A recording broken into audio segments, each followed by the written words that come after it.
item number 4, which is budget amendment number 4.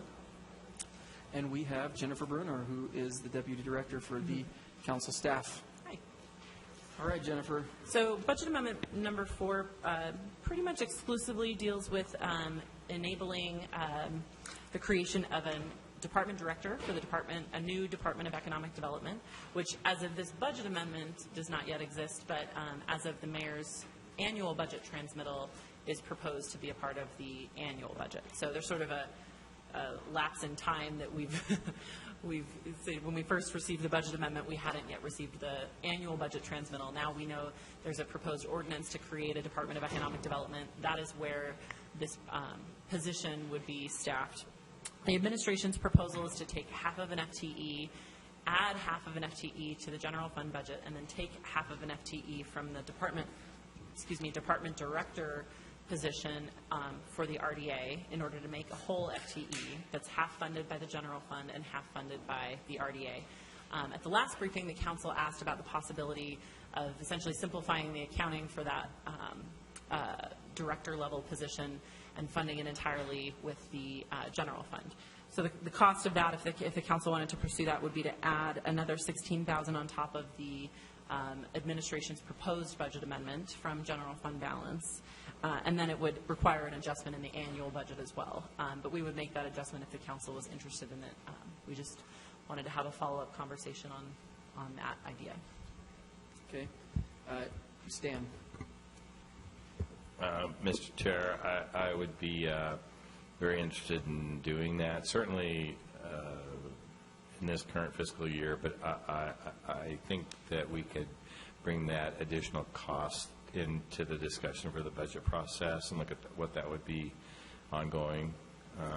But I don't know, Jennifer, what do you need some indication from us to proceed, or Mr. Chair, I don't know if we the proposal is for scheduled for a public hearing on May 24th and action on that same night. So it would, in order to provide notice for the public hearing and an intention of what the council's looking at might be helpful. But it's not required, so you could just take action that night. I think that for the significance of this new position, that it feels more appropriate to me that we look at funding it through the general fund and the regular budget process and not allocate RDA funds out there.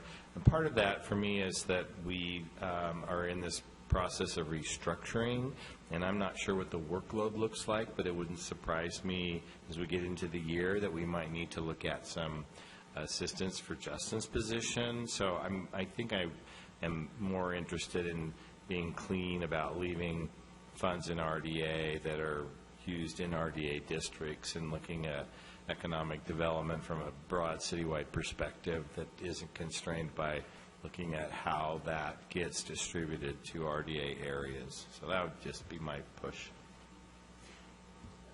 I'm going to stand on that too, Jennifer. So am I. That's 3. We're only counting 3. I heard you have to count to 4. Do we? Okay. Just one other clarification that might be worth noting, and maybe the council wants to think about including it, but typically department directors will track time and sort of, in a sense, interdepartment bill for time spent relating to enterprise funds. And so you could certainly advise that that be done, and then the RDA compensates for whatever portion of that person's job is spent in RDA. And that's done across the city. I mean, it's not. It's It's nothing new. And that already happened, so I would expect that to happen anyway. My discomfort is saying this percentage of this person's responsibility is constrained to RDA areas. And I think that, because I would expect, especially in economic development, that there would be some time spent billing back to RDA and RDA projects, but I'd rather keep it clean and under our current standard practice rather than allocating out from the budget. We need one more to go forward with the 4th. Oh, looks like you've got them all except for Andrew. Is Andrew on board too? Oh, there we go. That's 7. Is that good enough? Okay, yes, that's great. We'll adjust the staff report for the public hearing and then have that as part of the action item. Okay, great. That's it. Any other questions for Budget Amendment 4? Well, that was fast 35 minutes. we're on number 5, and we'll just continue with you, Jennifer, for budget amendment number 5. Budget amendment number 5 starts with a revised revenue forecast. The last time the administration provided a revenue forecast, there was a concern about a shortfall in especially building permit revenue. However, property taxes and sales tax revenue is coming in a significant enough way above budget to make up for that shortfall. So as of this point, there is no budget shortfall projected, which is great. So then with that, is it okay, Mr. Chair, if I move on to the items? Please. New items. So the first item is a 911 Communications Bureau year-end cost overrun. I don't know if there's questions, but 911 Communications Bureau Director is here. This is, these are funds that would be allocated from the E911 fund, which are funds collected on cell phone bills and phone bills, correct? And would transfer to the general fund, and it's my understanding that they would only use the amount necessary to get them, essentially get them through the year. So, council members, as we approach each item, if you have a question, please jump in. We're not going to hold the questions till the end. Great. No questions. No Great. questions. The other note, procedural note, is if you want staff to pull any of these items out so that you can vote separately on them when voting happens eventually, let us know, and we'll make sure that the motion sheets reflect that. The next item is a fire department supplemental retirement funds. This is a one-time transfer from fund balance to cover unanticipated shortfall in the personal services category due to a higher level of retirements in the fire department. Chief Dale is here to answer any questions.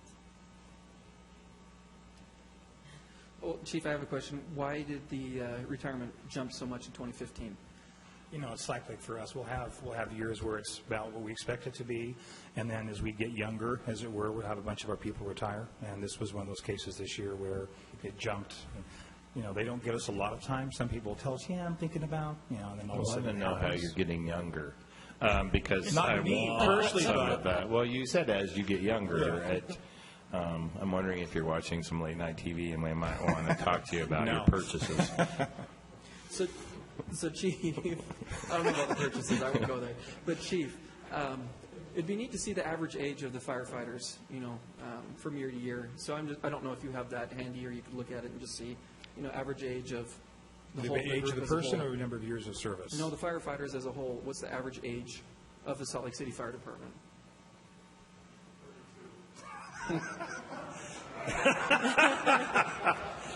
Well, Chief, Like we I know, suggested. he's taking that up. So. Yeah. Do you look like you're 32, or are you actually 32? That's I mean, first, He's not 32. so Chief, for me, I guess it will just show kind of where the age group lies and how young the fire department is, or how old and what you're renting at night, like Stan was insinuating. But Right. For our department, it's very rare for any of our members to retire before or even around 20 years. And so the age of the person is not as much trending for us as the years of service. Once somebody gets 25 to 27 years, then we see more, hey, it's starting to get time. But we have members who just retired with 41 years. Wow. So it's more the years of service than the age of the person. Then for I'd love us. to see age of service, Okay. the average age, All right. of service. We can that do that they've for you. got. Yeah. Okay. If you're at 10, 15, or whatever it might be. Okay. So. And when staff asked the finance department about this in terms of how, do they do any predicting, you can see there the actual payouts in the different fiscal years and how much it fluctuates. It really, fluctuated from $132,000 to $419,000. So it's quite a big swing. There is a non-departmental line item for retirement payouts that helps cushion some of this for general fund departments. But obviously, there are certain years where there's just unanticipated expenses. Okay. Any other questions? Well, we have Chief Dale here. Okay. Thanks, Chief. So then the next item is the street lighting special assessment area dissolutions. This is a one-time, I guess you could say, payout to settle up the various accounting funds that were set up to to pay for street lighting.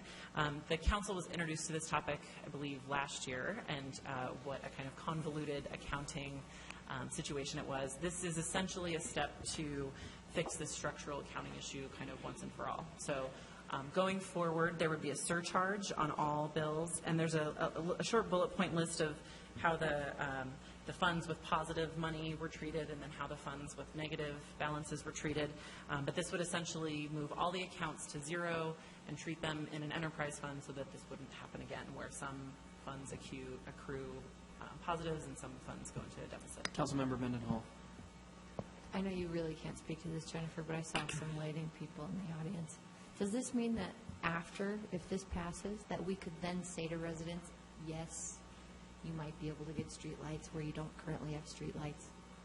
Would the fund become functional? Oh, don't shake your head no. You have to come up. You've got to come up to the table and But don't come speak up into if the you're going to say microphone. no. Nez is coming up, Jennifer. We talked about this last year. Did we allocate money to zero out those balances last year in the budget amendment? So there That's were my funds- recollection. There were funds approved to cover the general fund's contribution, but that wasn't sufficient to zero everything Okay, out. because part of this was that we were, in some of the districts, we were subsidizing with general fund. And so this closes everything out to zero, combines them all together, and sets a rate for the entire system rather than these individual Here's the guru. pieces. Leila Weaver. Maybe we can correct. Brad and Garth, please do. So this is, at the time the council had approved setting aside some general fund subsidy for the ongoing operating costs in the extensions with negative balances. For extensions with positive balances, they continue to pay their own operating costs. That was done at that time with the understanding that once the end of the year came around, we would have a better idea of the full amount needed in order to close out those extensions so that they could be dissolved and moved into utility. So I funds as a remember, surcharge. a straw poll, but the straw Yeah. poll was to move in that direction, not Correct. to actually fund them because we didn't have the exact dollar amounts. Right. But, okay.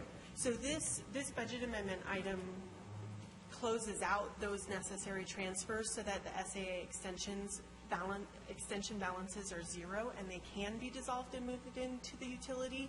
But those steps to move them into the utility and create a rate structure will actually be on your agenda next week. And that will involve a proposal from a consultant who did a rate structure study, and and then the council will also hold a public hearing since it's setting a new budget and new rates, and then that will ideally all be in place in time for July 1st. That's really fast. They did a lot of work. Are you going to make that story sad now? I'm trying not to say no, but I can't think of another way to start. The enhanced lighting that we're talking about is just for the existing areas that already have the enhanced lighting, but it doesn't create new enhanced lighting. It has provisions for how the city could be petitioned for that, and then those areas would be put into these different groups. So it establishes the basis to do that, but it doesn't provide funding to enhance lighting in other neighborhoods through the fees that are being proposed. So what you're saying is people could apply, Right. but there's actually no money, even if they do apply, until we do more.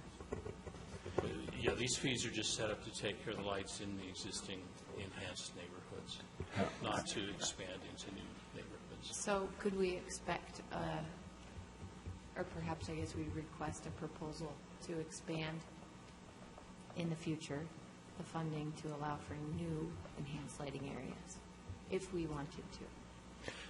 So let me see if I can clarify too. When we're done with this, people could apply to do a special improvement district for lighting and become part of this existing structure now. That's right. But that there would be a startup cost that would end up being allocated back out to the new district. But once they pay their startup costs, they pay the regular fees that's distributed through the whole district. So I think this does actually get us to where we want to be, which is I could organize my neighbors and make some application to be part of an enhanced lighting district, but I would still be responsible for the startup costs associated with that, which is how we did Rose Park, how we did these initially, some of them just happened over time. But But wasn't the startup cost coupled with an investment from the city? Or is the startup cost 100% on the The initial resident? capital cost was paid for by the property owners. Okay. In the most recent models, now we don't know, some of these were probably originally paid for by the city way back 50 years ago, but when Rose Park did theirs, I think there was a Harvard Yale neighborhood one that did theirs, they paid for the installation costs. There They're are still paying several. for 'em. Yeah. Mr. Chair? They still pay for them. And one of the issues that I have a question about with this model. So I've been getting a number of complaints, or not complaints, but complaints and questions and issues with individuals who have older lights that are part of an SSA, but their SSA was one of the SSAs that there was no money in it, and so when the lights would go out, they would contact you all, and we're told, well, either the wiring is deteriorated to the point where, they weren't able to turn them back on, or, that it would require additional costs that just to repair the existing lights. Will this model then help that? So for those individuals who have been paying into the system for whatever reason, their fund was completely depleted, will they now be able to have some of those maintenance issues dealt with? Yes. Okay. In the proposal, there's a debt-funded option, and that one has $765,000 up front for deteriorating underground wiring that's rotting out. Great. All right. Thank you. Lisa?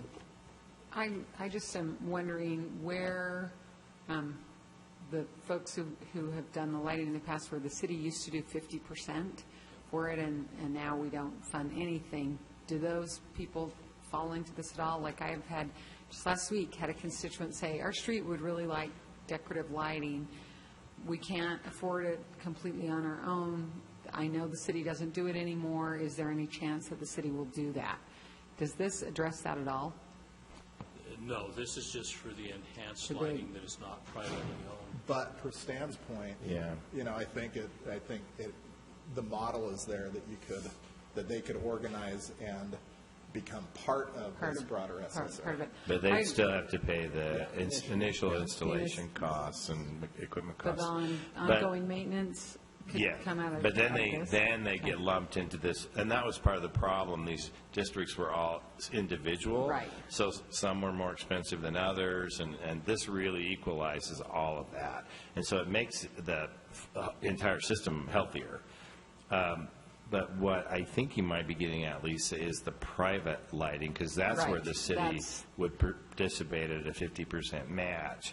And there are some dollars still floating around that we haven't expended for private money, which was allocated. I've asked about this before. We allocated it when we did that big combination of small grants years ago in CED, and I think there's still a little bit of money floating in there that could be used for private lighting matches, but I don't think you're ready to accommodate that yet, are you? No, I'd love to. We have at least 5 neighborhoods that are just on hold, wondering why we're slow, Why are you slow? because we don't have the match. So I think there's some money, if we could Yeah. check into that. We can follow up and do a little bit of a money I've trial asked it a couple of on- times, and we never got a really direct answer to that, but it was you remember when we Yep. combined all those In the little neighborhood grants in matching CED, grant and they were program. community grants, and we took lighting money, we took the sports stuff, we took a whole bunch of little So ones. just to set expectations, it was in like the $20,000 No, range. no, So which- it's not going to like install any which districts.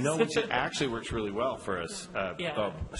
A block front, yeah. Yeah. Because And just- those matches were like, I capped at $5,000, Yeah. I want It to think, was so. 50-50 up to yeah. $5,000. So- Yeah. So, related to that, if we're talking about the potential of expanding or neighborhoods either buying into or adding themselves to this, is there a way for neighborhoods that have done that private, public lighting that are not part of an SSA, could a neighborhood like that petition to join the SSA so that if there are issues with those lights in the future, that it becomes part of, they could be funded out of this maintenance pool in this issue. Even though they're wired to the houses, it's a different model, but is there a way to do that? Because I know that some streets, so my street did this about a year before we bought our house, so it's been about 16 years.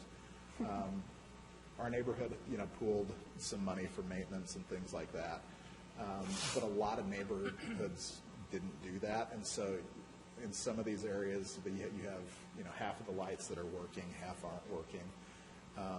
And if that would be a possibility of having those neighborhoods join the SSA for maintenance issues, and I don't know if it's apples and oranges or if that's something that you could look into. There's some structural things that would be challenging, but we could look at that. The report does not look at that. Sure.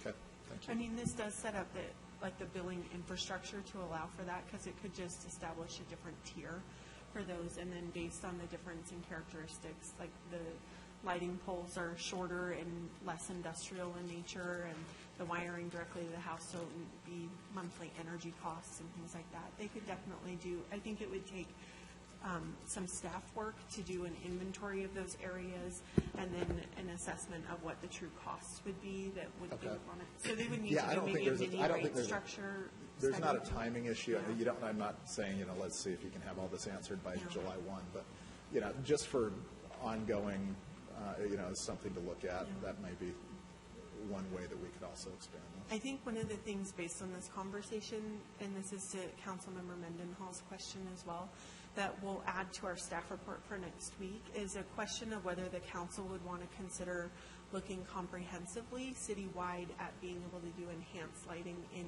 all neighborhoods, for example, and whether the base lighting portion of the utility fund, you would want to increase those monthly rates to a point that would fund enhanced lighting in all neighborhoods or some other definition. Can I pare that down sometimes I hear Cindy Gus Jensen in the back of my head telling me we don't have the staff necessarily unless you want to give up something else. I don't want to give up anything else. So if we could narrow that down to maybe, I don't know what kind of prioritization or need. I remember seeing a needs map sometime in the last 2.5 years where we've already identified the best areas for that investment. Maybe even just looking at those instead of citywide. Yeah.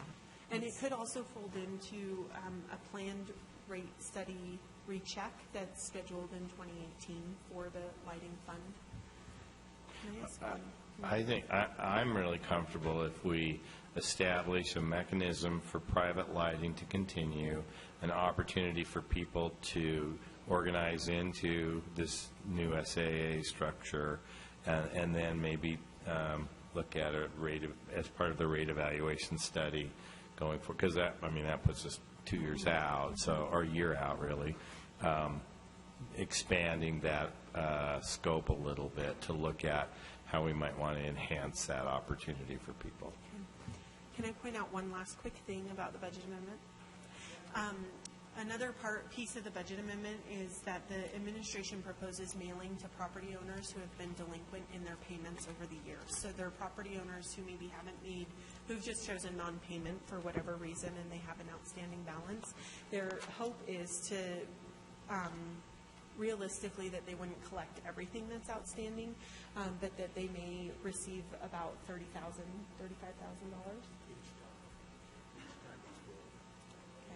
So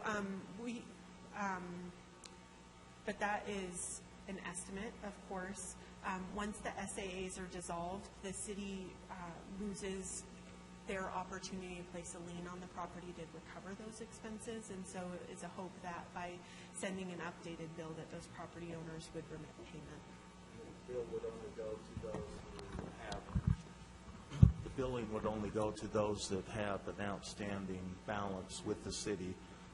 No new assessments would be billed because they would be the new assessments would be rolled up into the combined bill from public utilities. So the billing that the treasurer's office would send out would just be for those that have past due accounts and are hope is to collect that, and that would then go to the general fund. All that money that gets collected would be a general fund positive back the other way. Is that included in the general fund budget? Or is that going to just drop to the general fund? The budget for FY17 for this fund, we have put that in there for that collection part as revenue, and then some expenses to just do the mailing and that's part of That's in the budget proposal. Yeah, for FY17, yes. Because I was going to say, I'd sure like to capture that money to fund some matching We just grant want to make sure that the council's okay with that, so that if people say, well, why are we getting this other bill still? It's because they still owe the money, and we just wanted to make sure that the council's comfortable with that before we actually went out and did it. Awesome. Okay, let's move on to A4. A4 relates to an ESCO that was entered into for the Steiner East facility. An ESCO is a contract where Siemens guarantees the energy savings that they essentially predicted to justify the debt service, and if those energy savings are not realized, then they make up the difference. So this is actually a pass-through for that difference. The energy savings weren't what they estimated, so this is they're paying us, we're passing it through to Salt Lake County, who actually operates the facility and pays the bills. But we have the contract with the energy company, so that's why they're paying us, and we're just passing it through. Okay. Next is creating a budget and revenue for additional revenues and additional expenses for the Gallivan Center programming, mostly from the ice rink season and then from redevelopment agency requests. Next is homeless shelter area cleaning. It's a one-time request to clean areas around the homeless shelter. There's a contract that the city has for that. This is mostly one-time equipment fees. And this doesn't include the clean team, right? Does not. It's separate from the clean team. This is public services. Yes. Okay. Questions on that? In addition to. In addition to the clean team. Okay. Then number A7 is old public safety building unbudgeted expenses. So it does cost the city money to retain the public safety building, even though there's no one in it. So while that, I understand that RFP is in process, and so this may not be ongoing for that much longer, but this is one time above and beyond what was included in this year's budget to maintain this facility, so it's $73,000. Great. Then, Any questions? Good. Yeah. All right. Item A11, the Sorensen Center West Pool.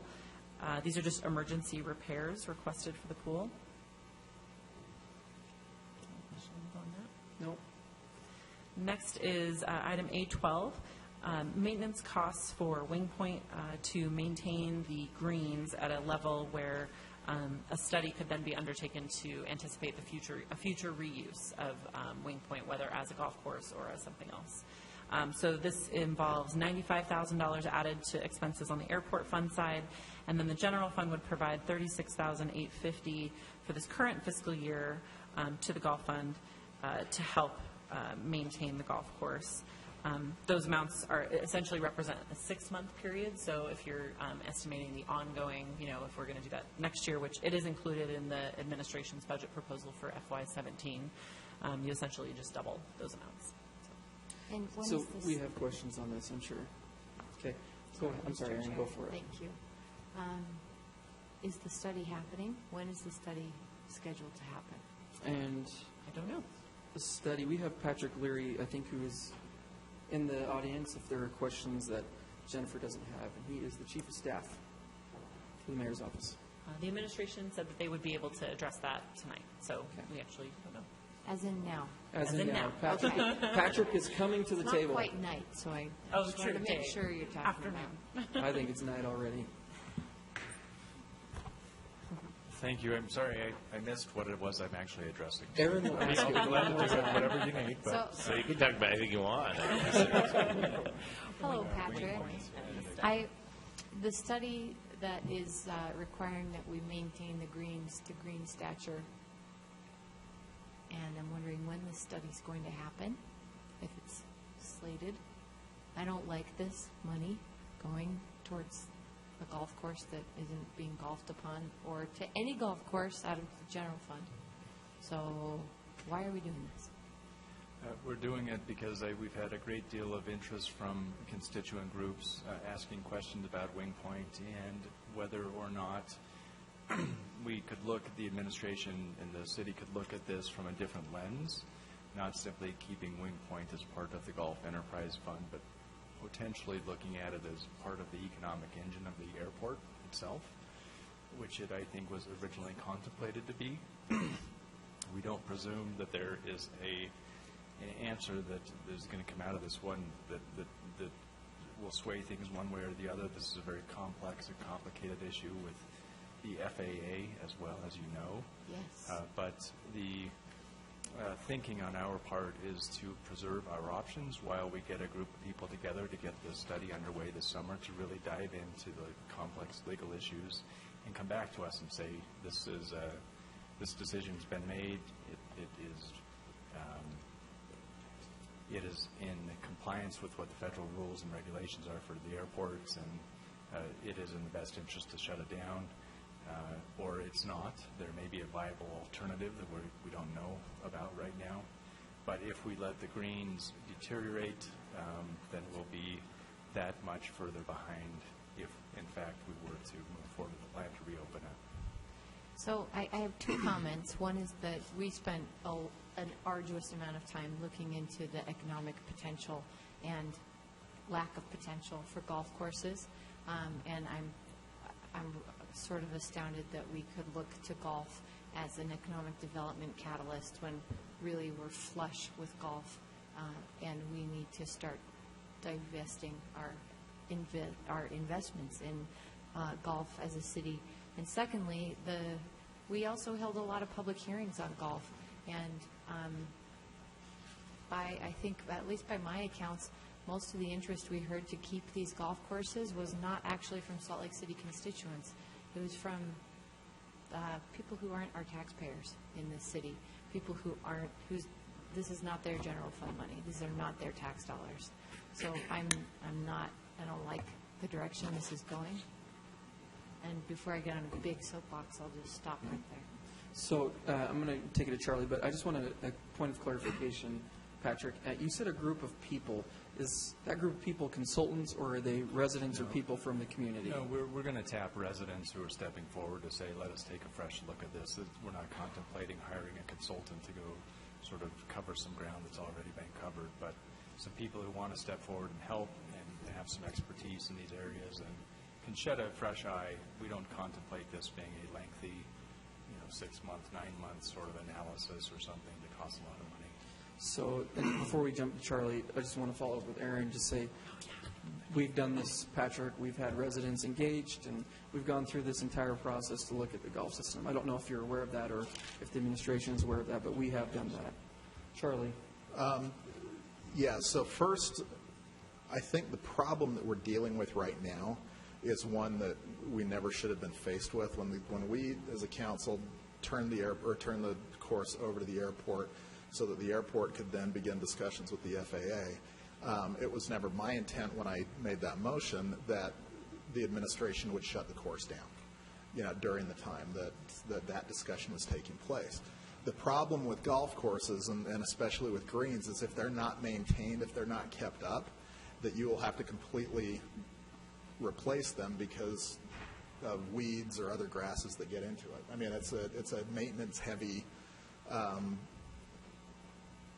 land use, but had the course have stayed open, we'd be in a much different position while we had that discussion with the FAA. Now, do we know that things are going to work out, that the FAA is going to go along with this? No, but we haven't had that discussion either. And I know that there are some in our congressional delegation who are already very interested in talking with the FAA and working that through.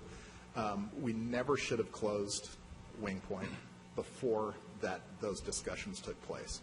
It was premature, and we're now in a position where we're going to have to be putting more money to maintain the greens, because we're going to have to bring them back up to a standard that they've deteriorated to. As far as the study goes, I have some question, well, not necessarily questions, but the concern that I have about the study was already voiced by Aaron and James.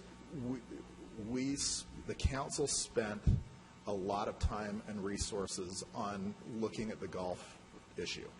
I would strongly encourage the administration to work with Allison and Jennifer in the council office to go over that data. There's no point in reinventing the wheel on this, and I think a lot of the information that you may find in a study is already there.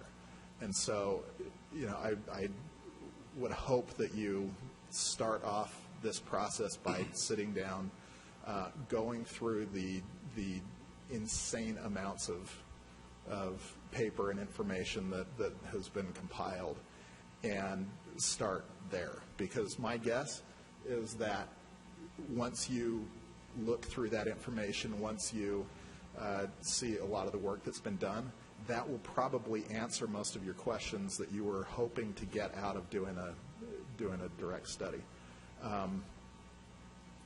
So, again, I think if in a best case scenario, Wing Point never would have been closed down before those discussions took place. That was the prior administration that went that route. We're now in a position where we either try to maintain it or we just completely let it go.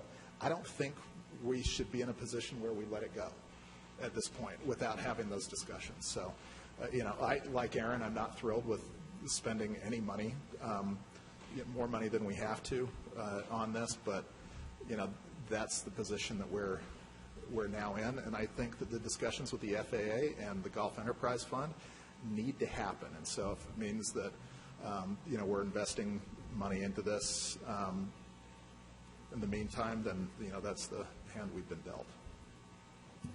Thank you, Charlie. Andrew. Can I get some specifics?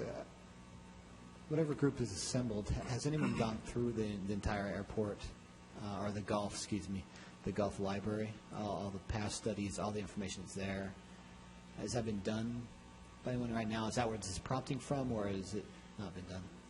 Perhaps let me clarify. We are aware, and we have access to the Gulf Library. We've sat down with Allison and your staff. We're very well aware of the work that's been done. The lens we're looking at this from is not from necessarily all of that work, but whether or not Wing Point should be considered an economic element to the airport itself. And the airport itself and the 17 million visitors that come through that airport, not Salt Lake City residents, but from that lens. And that's the conversation that we need to have with the Federal Aviation Administration. So it's a different conversation than necessarily just the raw economics of Wing Point itself. So. And I'm new to this as well, so is there a reason why general funds have to be used for this study or maintaining through the study versus a pass-through or something So let me clarify. I think maybe there's a little confusion here. There's no general funds going to a study. There is general funds going to maintain it through the study, yeah, so essentially. But that's my question is, why does it have to come out of the general fund to buy the time to maintain it through the study? Can it come through somewhere else? Well, it's because the Gulf Enterprise Fund doesn't have money to do it. There's no money in the Gulf Enterprise Fund. That's the problem. I understand that. That's why I'm asking the question about, is there another alternative to do this? Because it's basically the airport we're looking at, right?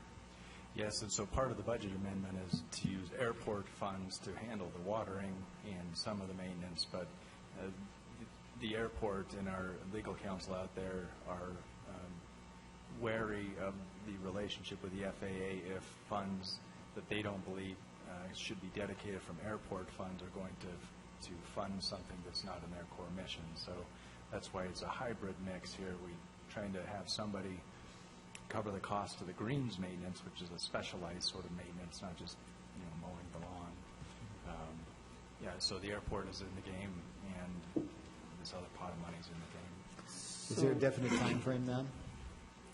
Is there a time frame you're committed to have a decision made? Yeah, we'd be glad to commit to a decision early this, I should say early this summer. It's already early in spring. Okay, let's late summer. We'll have a decision. Patrick, one other question. How much of the purpose of the study is based on funding, and not what we're talking about here, but is there an element when I hear you talking about the economic, whether the golf course can be seen as an economic driver, how much of that information that you're going to be studying about economic development, economic driver, is being done to authorize use of airport funds to go to the golf course? I think, I'm not sure how to answer that, Councilman. The two issues that are before us are really putting to bed one way or the other the relationship with the FAA, and is there any way to work with that federal agency to make this viable? The second question that you're getting to is, if the FAA were willing to work with us, then it becomes a question of economic sense, right? Does it pencil? Can somebody make it pencil? It hasn't for the last couple of years, so that's still a question, and that information is in your already been studied by this council. Okay, thank you. So, Aaron, before you dive into your question or your comment, we're going to have Cindy do a little clarification on the FAA. Just an extra piece of information to build on what Patrick said. So everything that Patrick said, plus there is a perception among some of the active community members who are interested in this that perhaps Salt Lake City is being held to a higher standard than other airports in terms of the specificity on funding requirements. And so they have done, apparently as volunteers, a lot of work with finding out from these other entities how it is they're able to use the clause in the FAA regulations that uses the terms community purpose. And Salt Lake City isn't able to use that. So I don't have any answer at all about that. I just know that they've sent us a lot of questions about it. I think this relates. That is correct. Right? Mm-hmm. Thanks. Okay, Lisa, then Aaron. I'm pretty sure that I met with every single person you're going to be meeting with personally for a long time. I don't think there's a single golfer that lives within 100 miles of here who hasn't contacted me, and I've had to sit down with them because we really, really wanted to find some solutions. Wingpoint has never, ever made money, and I know it was kind of the obvious choice because of the balloon payment coming. There was no appetite from the airport to take it on. Maybe you've been able to entice the airport to think it looks good, but I just want to make sure I'm understanding this. So of this, to maintain the greens, $95,000 roughly is coming from the airport fund. $36.85, $850, is coming from the general fund, and the same amount from the golf fund. No, sorry, that's probably a misleading title. It's actually revenue. The budget amendment creates a revenue item in the golf fund and an offsetting expense item. The general fund essentially is transferring money into the golf fund so that they can operate the greens with their greens. So it goes from general fund to golf fund to airport or whatever. Acting on the airport property. And we are only maintaining the greens. We're not opening the golf course. We're just maintaining the greens, trying to take care of them. So the golf fund that has no money is going to get money through the general fund and laundered through the golf fund, or general fund to golf fund to take care of the greens. Am I right? So they're not two $36,850 amounts. It's only one. Right. Okay. That's what I'm interested in knowing, and I'm curious to see where this goes, and I hope it can develop quickly. I'm a little bit concerned about how we're going to be paying for golf anyway. Just heard another story on the news in the past 2 days about the decline of golf in the nation, so it's a worry. Okay, thank you. I just wanted to remind us, it maybe brings up some PTSD for the 5 of us who went through golf for so long. We hired the national consultant to advise us on economic development potential on every one of the golf courses that we own. There is not economic development potential for this golf course and basically for most of our golf courses. So I'm not going to support this, and I'm going to move that we remove this from this budget amendment.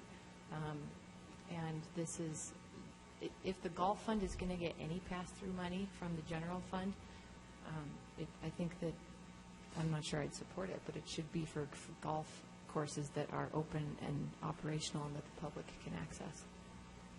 Mr. Chair? Yeah. One other thought. I think it's really one option that I would love to have the administration try to pursue that we pursued without success is convincing the University of Utah to participate and have that become a Pac-12 golf course. It's right at the airport, and the teams fly in from all over the country. The course is right there. It's an outstanding golf course. I know I'm not a good enough golfer to ever play on it if it ever opens again, but it was designed by someone who really has a reputation for designing great golf courses. So I know when we approached the university 2 years ago, they said if it involves us putting in money, we're not interested. But they want Bonneville. We don't want them to have Bonneville. I think maybe we try again. Thank you. Thank you for that. Yeah. And just in follow-up, Patrick, I agree with Aaron. I think we all have a little bit of anxiety over golf. It makes me a little bit sick, actually. And I'd like to recommend in golf in general, you look at number 7 and put out an RFP for somebody to manage the entire golf system, or an RFP to hire a game changer to oversee the golf fund. Obviously, we're in this predicament because, and partly because it has been mismanaged and also led to, the fact that golf is declining. But you look at what Midvale has out there that they finished building is their 3-story driving range, which why didn't we look at that? I mean, it's just us not being on the cutting edge. And I think somebody that is a game changer will see these variables and be able to implement them, or at least come to us with ideas that we can do. We're currently not getting that anywhere. Sure. Thank you for that. I think those are both great suggestions. We have just made an offer for someone to direct the golf program, and we went out intentionally and looked for someone who had demonstrated experience at turning golf courses around. Now, individual golf courses may be different than golf programs, but we think we found somebody. But these are great suggestions that we'll follow up on. Thank you. And not to shoot down what you're doing, but something even bigger than just hiring somebody is actually bringing somebody in, or a different company just to manage our golf courses. So, any other questions in regards to golf? For next one. Okay. So for the hearing and for the motion sheet, I will likely separate out that one. Okay, that's the end of the new items. So would you just pose a question? Are there any other questions in regards to this budget amendment for the remaining items? There is one straw poll that the administrative staff has requested us to highlight for you guys. Item D10 on page 6 of your staff report. City and county building projects. It's essentially taking advantage of lower bids on the stone remediation project and applying those savings to window repairs and painting and seismic upgrades. So if you're okay with the scope, then if the administration can get an indication from you guys tonight about that, they can proceed without waiting for the final action on. Are those seismic upgrades, or is it part of a study to determine what we need for seismic upgrades? Because it seems like a pretty low estimate for seismic upgrades based on just adding fail-safe receiving wall system of concrete piers and columns. So, I mean, it sounds like it's an actual. But this doesn't project. This doesn't replace our base isolators. No, it says it in the event that they fail. Okay. So, I don't know. Alden is here. You can.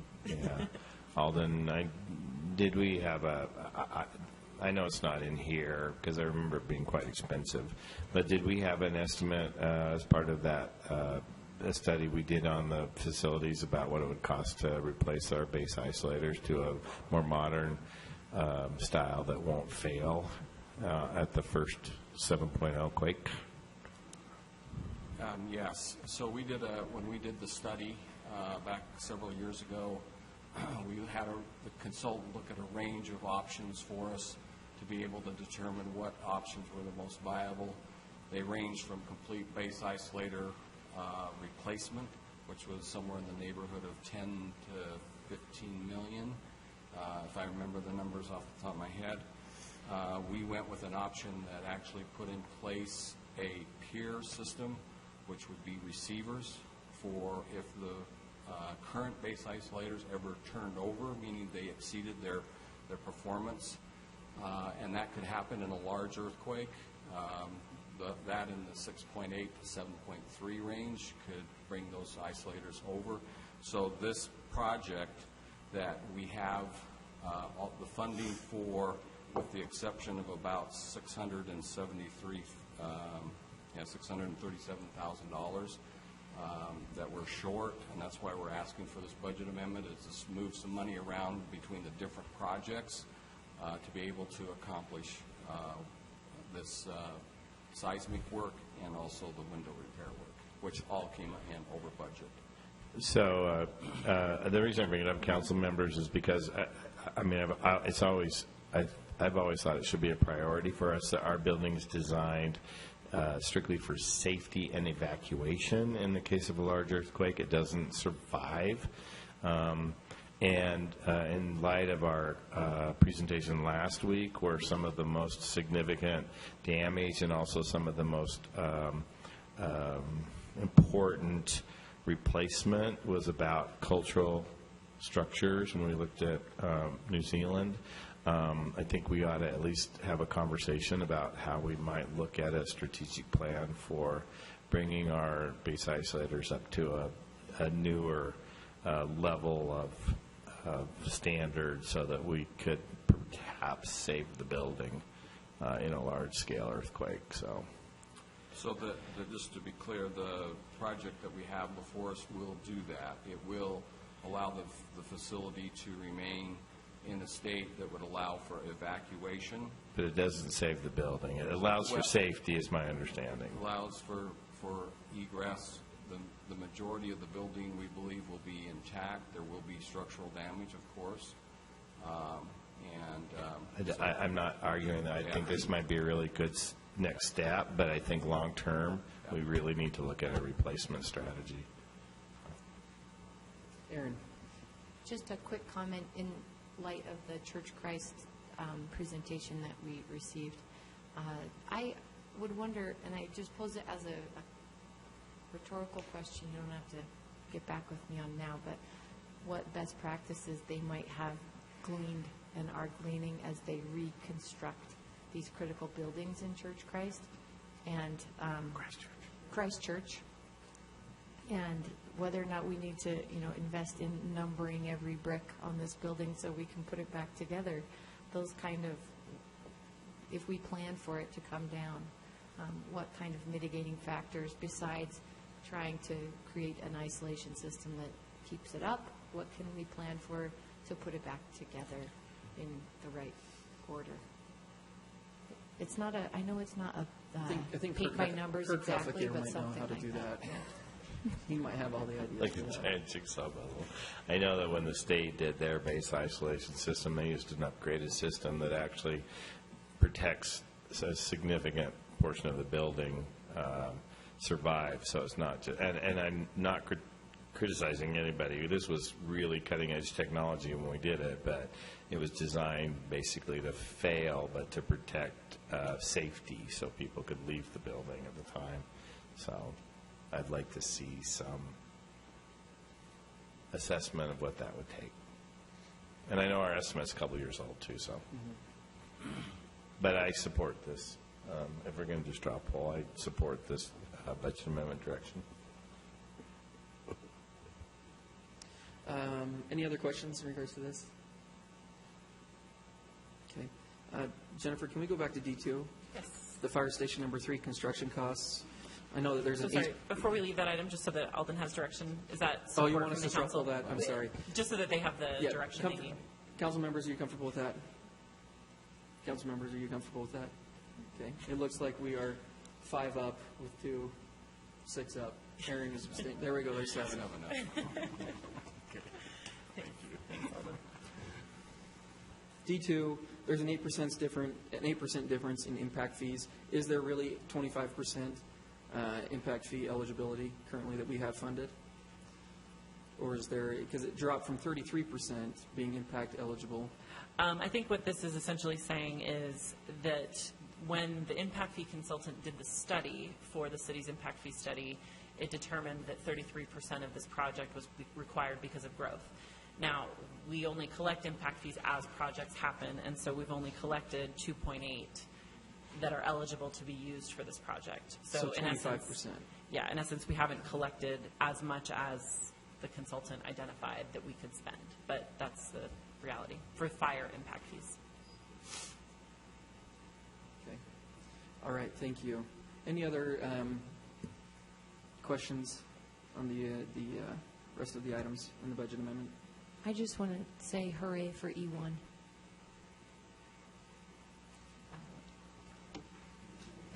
What's that one again? E1, Oh, Jordan River Commission. the Jordan River Trail Gap project. Yeah, that's going to be great.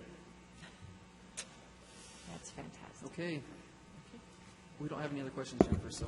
Nope, there will be a public hearing on May 24th. Hey, Jennifer, there will be a public hearing on May 24th. There will. Okay. We're going to move on to item number 6, the administration's budget highlights and revenue briefing with John Vike.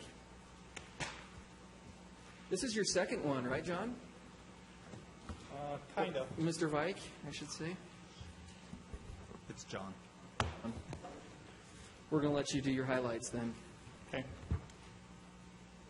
And Mary Beth is going to come to the table. She'll cover some of the revenue pieces.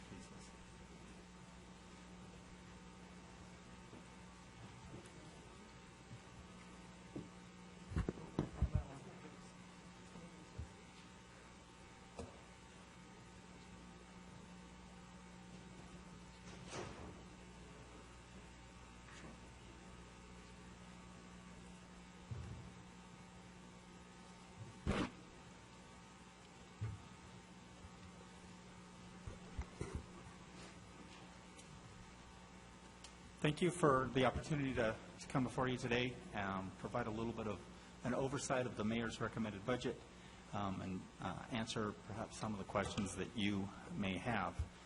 As you're aware, the budget is a significant amount of what the mayor is to do, as well as you as the city council, and so we're grateful for the opportunity we have to be here and to present that. The budget process begins for many of the departments as early as November, and for the general fund, we specifically begin in January. So it's a long process and one that we give careful attention to. The process does involve every department, and we're excited about the budget that's being presented to you. This represents a tremendous amount of work and effort from a lot of different people. And I just want to thank each of them for their help and participation in creating this budget, to each of the departments and to all of their representatives who helped us in getting to the point where we're at today. Nope, that one. You move way fast. Okay, as we began the budget process, we wanted to discuss with the mayor and her staff the different things that she was interested in, what her priorities were, and as we did that, we also wanted to consider how those priorities related to the priorities that the council had set forth. So as we began that process, we talked about a lot of the policies as well as the priorities that the mayor had. We began by talking about some of the things that were of concern. Most notably, we wanted to talk specifically about the use of one-time funds that existed in the FY16 budget, as well as the use of fund balance that was used in the FY16 budget. We asked the mayor some specific questions. Those questions were whether she was interested in a tax increase, to which the answer was no. whether she would support other funding sources, which at this point she did not feel were necessary. She's open to those discussions on a further basis, but did not want to include those in the current budget. As well as the next question was what her opinion was as far as the city employees.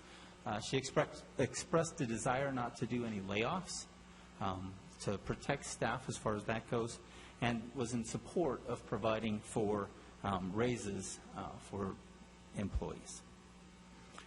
Finally, we asked her what her priorities were and where we would focus the funding that was granted. She gave us a few different priorities. One of her focuses was the reorganization to create an economic development department to provide for long-term solutions as far as economic development goes. Secondly, she wanted to look to each department to create efficiencies. Some of those are found in the budget through computer enhancements, as well as employee training and improvements that can be happening in that field. And lastly, her focus would be on infrastructure. That's roads and sidewalks, as well as computer infrastructure. And so we tried to focus on those things as we went through the budget. We did ask each department to come up with different scenarios, both a 3% and a 5% cut scenario, as well as to come forward with some of their proposed enhancements or cost needs that were deficit at that point in time. Each of those were considered as we developed the budget.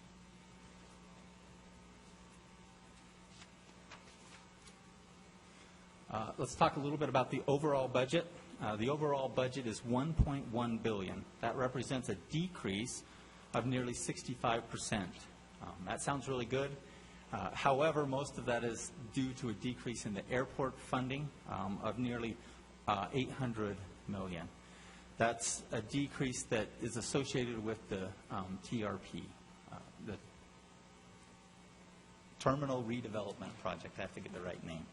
So that looks great, but we did see other significant increases. We saw some increases in public utilities for some projects that they are putting forth that they've brought forward to you in their budget presentations, as well as some other within the general fund itself. Now let's focus a little bit more on the general fund. The general fund budget grew by approximately $3.4 million, or about 1%. Public safety, police, fire, and E911 saw a significant portion of that. And the budget does recognize the addition of the new organization proposed by the mayor. It adds 6.5 positions to the general fund. These positions are 2 plans examiners to help streamline the process for new businesses, a gang intervention caseworker, as well as funding for half of the economic development director. The final 3 positions are unfunded positions within the E911 to help make sure that the E911 center is staffed adequately to meet the needs of that center. The big change in the staffing document that comes is the recognition of the 17 employees associated with the RDA into the city's staffing document. I'm just going to talk briefly about a couple of revenue pieces. Mary Beth will cover most of the revenue pieces here in a moment. So I'll talk briefly about a couple, and then we'll move into expenses. The first piece of revenue is sales tax revenues are approximately $2 million above budget in the proposed budget. We recognize 2.85 over the prior year budget. Mary Beth will discuss this slide in more depth as we go forward. And then the next piece of revenue that I'd like to cover is just some of the one-time funding that exists in this budget. This budget has $6.7 million in one-time funding. This comes from basically 4 large areas. Those areas are permits from the Terminal Redevelopment Project, as well as from Google Fiber. So a continuation of some of the permits we saw last year. It also comes from a transfer from the Insurance and Risk Fund. We a few years back in fiscal year 2014, the city and its employees received a premium holiday. I'm trying to remember the right word. The employees got that on their paycheck, but the city didn't recognize that holiday within their budgets. Paid those funds into the insurance and risk fund. We are now allowing or taking that money and giving it back to the different departments that paid those premiums. So you'll see some of that funding in the one-time funds. And two other pieces. One is the program that the mayor talked about in her budget speech for the outstanding parking tickets. This is a proposal that will give people the benefit of a reduced parking ticket if they're willing to make a donation of cash or canned goods to help the homeless and others. And then finally, closure of the impound lot will result in some one-time funding as we sell vehicles associated with the impound lot. Let's talk a little bit about some of the major points on the expense side. We'll begin by talking compensation. Compensation represents the majority of the funds in the general fund. And so as we look to the general fund and to the cost increases, a lot of those are associated with compensation. We did see a 6.6% increase in the cost of our health insurance premiums. This resulted in an increase of nearly $3 million to the general, $1 million to the general fund, and $1.6 million to the city in total. The mayor's proposal also includes the continued contribution of 1/2 of the deductible for the city-offered HSA. That's $1,500 for a family or dual coverage, and $750 for single or individual. Also in the compensation, the budget proposes a base hourly wage increase for all non-represented employees of 1.25. Funding is set aside for negotiation process with the city's bargaining units, and it's hoped that we'll be able to have agreements in place with each of those units with the funding that's been set aside. Lastly, there's an increase built into the budget for those employees who fall below the market, and that cost is about $166,000 in the general fund. One of the major points within the budget is the closure of the impound lot. The current proposal includes closing the city's impound lot. This closure is an effort to provide residents with consistency across all jurisdictions statewide. Salt Lake City is the last remaining jurisdiction to operate its own impound lot. There's been changes in the industry over time, including better regulations that have led to the city's need to operate an impound lot decreasing. We have seen a decrease in the use at the impound lot and a resulting decrease in revenues at the impound lot. And so the proposal is to close that.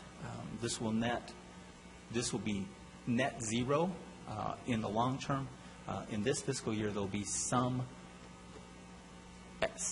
cost savings or excess revenues due to the one-time funding issues. Mr. Chair, let me ask a question about this. The one thought I had is, by going out of the impound business, are we offering that opportunity to private entrepreneurs to gouge the unfortunate people whose cars have been impounded? Were we below what the market was, or were we on par with private impound lots? Most of that is governed by regulation. May I add to that? And I feel very strongly about this because I was a victim of a predatory tow that was illegal. Are we expecting to go out to RFP for our towing services? I mean, how would we manage that? And I've already received comments. Surprisingly, I've received comments from people saying they want to keep this open because the city does a better service than tow companies do. And part of that is the availability over the weekend to make, at least reach somebody and make arrangements. But I guarantee you we do not have sufficient protections in place in this city to prevent predatory towing. And the towing companies will tell you the state regulates them, and they do not. And so I have a real concern about sending anybody who's parked illegally in the city off to a towing company just because of horrific personal experience with that. So unless we can come up with local regulations that monitor this, I'm going to have a hard time going down this road. And the monitoring would have a revenue, or would have an expense associated with it, I'm sure. Could I just add a possibility, Ann? Just, and I don't know if the administration's already checked this out, but we've had so many complaints, as Councilmember Penfold had personally experienced, of really serious problems in this area. And there was a time that the industry was regulated to a greater extent than they are now. And I wondered if not really instituting city regulations, but making it part of a contract that for any of the towing companies that the city does use, that they must meet certain standards. Is that something that you've looked at? So I believe that. And that might be sufficient. I can tell you that the RDA was looking at trying to contract with a towing company to service some of their properties, and they could not find a company that was willing to negotiate a deal that the RDA felt was reasonable to the patrons of the towing companies. And this is as recently as last summer. So maybe we can carry a little more weight as the city entity, but I don't know what our volume is. But I'm getting a little worked up about this, but I feel very strongly about this. And the other option we might look at is I like the idea of a contract. If we can negotiate a specific contract with a provider we feel is decent. And Provo also has done some work regulating predatory towing, so that might be worth exploring as well. Just ask any BYU student how many times they've had a boot on their car because they were 5 minutes late. So I understand your concerns, especially with business licensing and all the illegal tows and bootings that we have on private lots. So I feel your pain because we get a lot of complaints on those and we investigate those. I believe, Lisa can come up and clarify, but I believe that they're going to do something similar that we do with the police department, which would mean that they have people come in, they apply, they look at their vehicles, they inspect the vehicles. So they have an individual that is going to be dedicated to impounds only and monitoring the impound companies. So the criteria for me that's critical is a phone number that gets response, some hours of operation, a reasonable pricing structure. I mean, there are all kinds of criteria. I think that actually the city does a pretty good job of trying to accommodate people's needs when they're trying to retrieve their cars. And that's my big concern, is that a private impound lot will easily store your property over a weekend, charge you $500, and not be available at all. It won't take credit cards, will only take cash. I mean, there are a whole host of problems with the industry that they will claim are regulated by the state of Utah, and they just are not. Agree. Could I ask one question? Just if the council could give us a little more direction on this. One of the complaints that we have about the tow truck, the rotating situation of tow trucks that go out on accidents and things of that nature, is that there is no regulation of the fee that's charged to take the vehicle from the accident or wherever to the tow lot. So if it's midnight and you're a female, you tend to pay a lot more than other folks. So that's the experience that people relate to us. So would you want us to go so far as to try to get some type of commitment that they publish their rate schedule or something like that? Or do you want to leave that end alone and focus on the getting the car released from the lot? How much are we saving by closing the impound lot?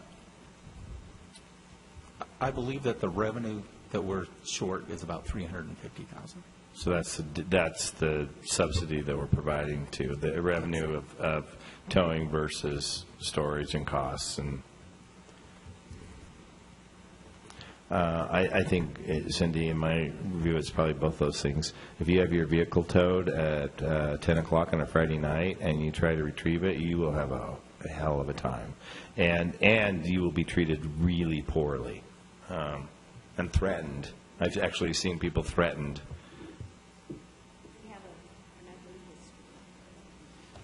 I would like to look into both. I think that would be key for us. You're good with that? Andrew, I think everybody looks like they're good with that, so to investigate both options. Okay. We'll look at those options and as we go forward and what we can do with the impound lot.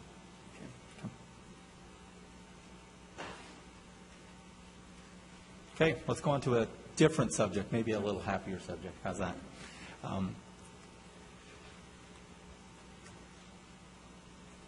So one of the things where we have seen some growth is within our public safety. We are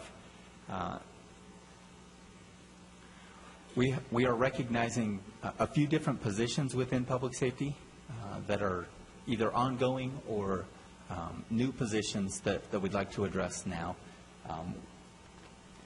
Last year we've had a couple of different COPS grants. One of those COPS grants expired, came due in March of this year, and so the city was now required to pick up those additional police officers and all of their salaries. So we have done that in the current budget. We also received a new COPS grant, which required us to provide matching funds to meet the obligations associated with that grant. And those have led to some increases within police department, but have provided additional officers on the street. And so those are great things, but they were costs that we got to deal with as we prepared the budget. One other position within the police department is a gang intervention caseworker that is being added. We were providing some grant funding to the county, and we will use that funding and redirect that to have this position within the police department to take care of gang intervention.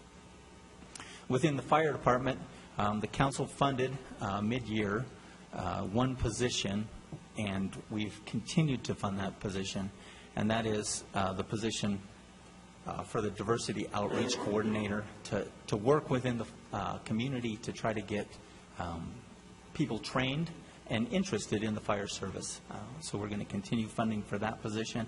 And within the E911 service, in the budget amendment that you just passed, we added 10 additional positions within 911 services. We continued funding for those positions, and as I mentioned earlier, added 3 unfunded positions within the 911 center in hopes of maintaining call response times as well as staffing levels within the 911 Bureau. And then could we do a follow-up on this one, Jennifer? Because I still think that doesn't get us up to where we need to be. So as part of our briefing on that, I appreciate the overview and the progress we've made, but I'd like to know where we need to be. Yes, that's something we're already planning on asking, is Great. that ideal sort of staffing level. Great, thanks. Okay. Lastly, just talk briefly about the capital improvement projects. A portion of the CIP designated for debt service is going to increase, as the mayor addressed in her budget speech. The slide shows a little bit of the graph and the decrease in the amount of funding that will be available for pay-as-you-go projects as we go forward. Is this a concern? Absolutely. Does it mean that we need to focus our efforts combined as an administration and a council to determine how those projects are moving forward and what we're going to do as we go forward. I think that's the message that the mayor would put forth, is that we need to be working together to establish what that pay-as-you-go needs to fund and how that will accomplish those goals. One of the steps that the mayor took to help with this was to remove the ongoing maintenance for parks and for facilities out of the CIP process and put that within the Public Services Department. So that was one step that was taken. However, they weren't fully funded in that move, were they? They were funded at $250,000 in last year's budget. They were funded at $590,000 for parks, I believe, and $490,000 for facilities. Do we know what those actual needs are? I mean, I know we've seen some numbers over the past, but do we have current projections of what those actual annual costs could or should be? I don't have those currently, but we can. That'd be something else, I guess, Jennifer, that we could, if we could track that, that'd be helpful. I just want to take a moment to say, I know that we have a lot of debt service, but we've also bought a lot of good projects with that debt service, and there was a very deliberate strategy I can speak to historically. I think that when we were in the recession and the rates were super, super low, it was a good strategy to borrow money. I know we're paying for it now, but there are some good projects that are funded with that debt service. So as we move forward, I think our challenge is going to be finding additional opportunities for how to fund those projects that are not in the debt service area. And I don't think that the mayor would argue that those projects weren't worthwhile, just that it has created a problem that we get to deal with now. And I know, and I think there's a little bit of a public perception out there that somehow we did a bad thing by borrowing, but we're still AAA, and in many ways I think you could argue we did a really good thing at the right time. Times have changed, and so now we need to look at a different strategy. And I believe the mayor would agree with that. So, just lastly, there were some funds that were available for road projects that the mayor is recognizing and asking for an appropriation to be able to get those projects on the ground and moving forward. And where did those funds come from? Those were some funds that are coming from the county as well as from the state. B and C? Class C road funds specifically for one of the projects, and I don't think it's restrictive on the other one. Will you repeat that so Gina doesn't have to come up, or Gina can come up? So there's two different amounts. There's a $4 million amount and a $3.75 million amount. The $3.75 million is restricted to Class C. The $4 million is restricted to a specific project that you can see within the mayor's budget. And that's 5th and 7th South between 2900 West and 5600 West.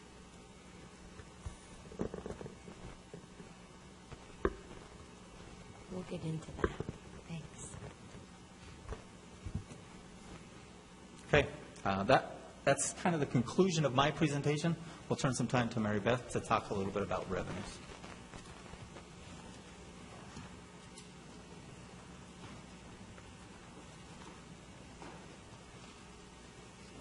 My apologies.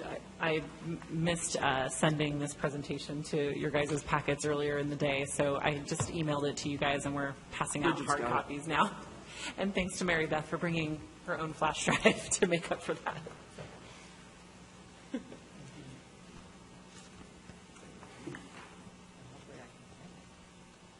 don't want to know how to survive an IRS audit, I'm sure of that.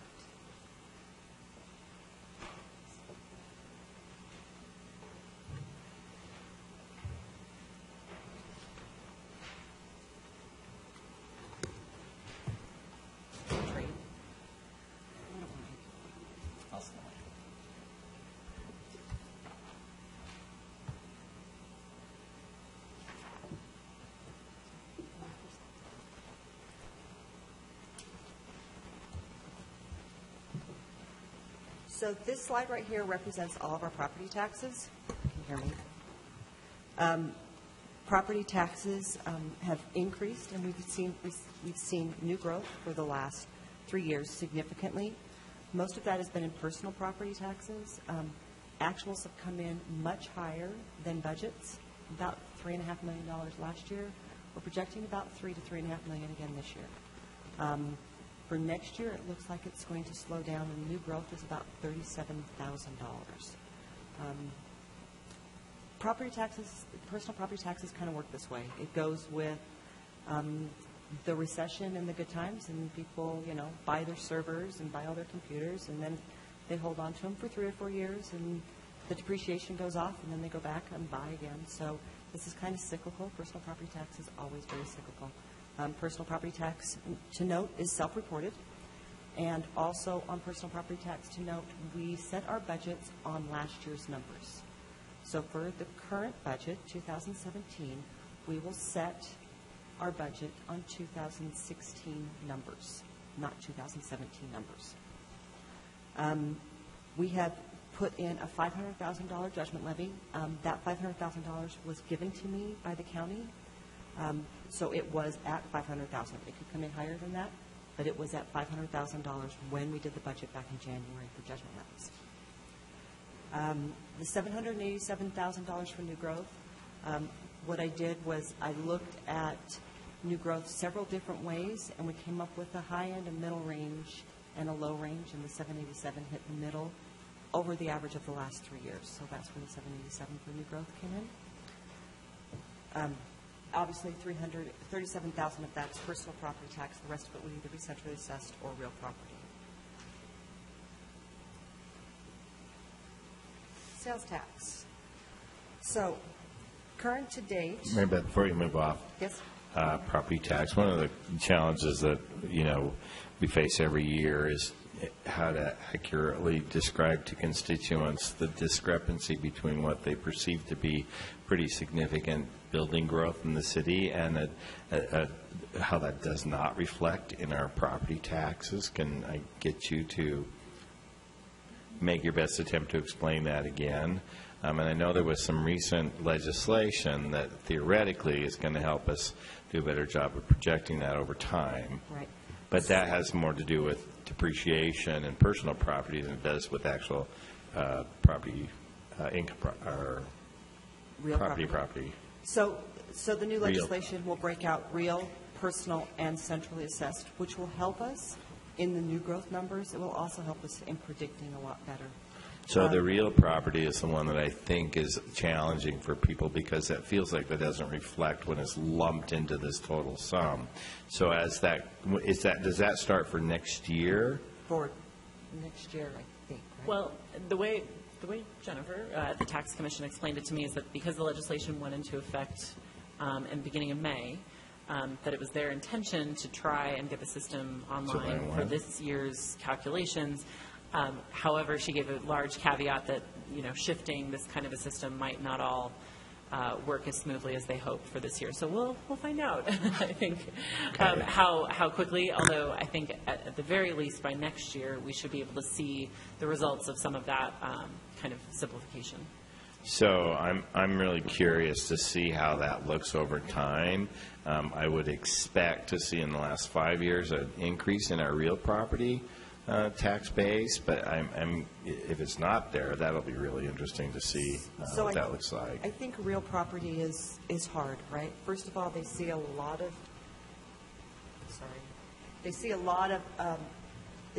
growth, but a lot of growth is in the RDA districts, Right. which looks like there's a lot of growth out there, but that growth doesn't come to the city. We only get the base. We don't get the incremental value of that. We don't get all of that growth. Yeah, so but that is a big one. And I appreciate that in the past, but I'm curious because now it's going beyond RDA districts, and so that's why I'm really curious to see when we're looking at East Downtown and sort of North Marmalade neighborhood. Those are all outside of that new growth there. That's not all online yet. And I think the other clarification to make is that RDA districts that are expiring, like Sugar House, where a lot of the growth has been, now we know that when that goes offline for good, that the city will be able to at least see real property in its own silo as recognized increment. And so one last question on this. I don't want to get too bogged down in it. Jennifer, is our expectation with this new legislation that something like Sugar House, where we deliberately continued that collection for 2 years so we could actually guarantee we captured it and it didn't get lost in the formula, which was the history of how things work. Is our expectation now that we should be able to directly reflect that into this new formula? Yes. That should, I mean, that should be. Should happen. Everything that, Okay. it all happens according to plan. All right. Thank you That's how very it should much. go. I'm excited about that. We'll tell you later. We've only been talking about it for that for, what, 10 years, I Right. think, maybe? Yeah. Did I answer your question, Stan? Stan, did I answer your question? Okay. All right. So sales tax currently is about 3.76 above budget in the current fiscal year, 3.76% above fiscal year 15. That's where I'm getting the $2 million in growth budget to actual for this year. And next year, I have about a 1.5% increase above the projections for the current fiscal year. I put in a 1.5% because we have seen a little bit of a slowdown over the last 3 months in the increase in sales tax. I'm not sure. I haven't figured that one out yet. Motor vehicle is slowing down a little bit. But retail, eating and drinking, which I'll show you in just a minute, both of those slides, it's up significantly. But eating and drinking doesn't bring in as much revenue as a vehicle. So that is, I would say I was optimistic as far as this year's growth in revenue, and I was conservative as far as next year's growth. And car sales are down nationally. I Yeah. just read a report. So. Yeah, you can see it in the sales tax numbers coming up, which, I will tell you makes me a little bit nervous. Interest rates are still down, the economy still feels good, but I like to play a little bit more on the conservative side than the optimistic side when our big five start going down. And it's the number one of the big five, right? So during the recession, we saw it significantly plummet as far as sales were concerned because people weren't buying vehicles. So I think it's a wait and see, but I'm watching it very closely. Just wait and see. So this is the eating and drinking establishments, and I guess I kind of said everything. It's about, over the last year, it's a 9.12% increase in eating and drinking, which is great. That means people are coming downtown and they're eating in our restaurants. And it's our third, I guess, of the top 5, so it's decent.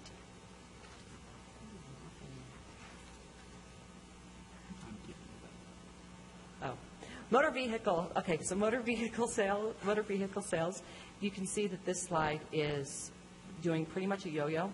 That's because we had 2 major auto sales companies that didn't report one month and then reported the next month, and so it's doing real peaks and valleys. Okay. The next slide shows you all major categories, and I just want to point out the wholesale durable goods. Wholesale durable goods, I suspect most of this is coming from the building industry amongst all Salt Lake City, right? So all the building in downtown as well as the airport, that's where you're seeing a lot of this growth in the wholesale durable goods. Parking tickets. So parking tickets are going to see a significant drop. They are on an increase over the last, since starting about the end of January through now. We are seeing a slight increase in parking tickets. We had a little bit of a decrease based on the communication we had with the handheld and the pay stations, but that issue's been resolved, so parking tickets should see an increase. Not what we had previously, but an increase at best. Parking meters are going to be right at projections current year, and they're going to be a little bit above projections next year. I know. That's pretty exciting, huh? Yeah, I'm impressed with them. People, there may be some compliance as well. They're easier to use than the old ones. There may be some compliance and some higher utilization. We are working on those numbers, and watching closely. But it's only been around for about a year in March, so that's a good thing that at least it's working. And I understand complaints are down significantly. And complaints are down, yeah, especially for the meters, significantly. So I just wanted to show you this slide quickly. This slide is basically showing you the increase for the airport as far as permit revenue is concerned. But the numbers are stabilizing. This permit revenue, is from the airport. Most of this is from the Is airport. a tiny bit of it from Google then? Google has about $750,000 for current fiscal year, and next year will be $250,000. Great. Okay. So the new sources, sales tax, we put at $2.8 million, judgment levy at $500,000, new growth estimate at $787,000. The OSD collection as a third-party collector is $350,000. There was a Senate Bill 119 that was passed that said OSDC can now collect for other government agencies besides criminal tickets. So we are going to use OSDC instead of using a third-party collector. Third-party collectors take 30% of our revenues, so OSDC will not take any of that. They put their fees on top of ours. So this will be significant for us, as well as it does a lot of other things for us. It puts us in a 2 position for collecting people's state income taxes. It does a lot of stuff for us, and they'll do all that third-party collections. Those are older collections, not what the collectors are working on, but other stuff that we've always been sending to third-party collectors. You've been working on this option for a couple of years, haven't you? We have. Yeah. Okay. Yeah, it's a good option for us. Okay.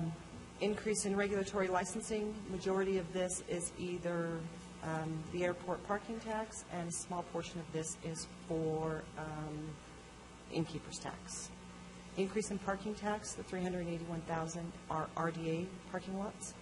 Most of that from the new theaters parking.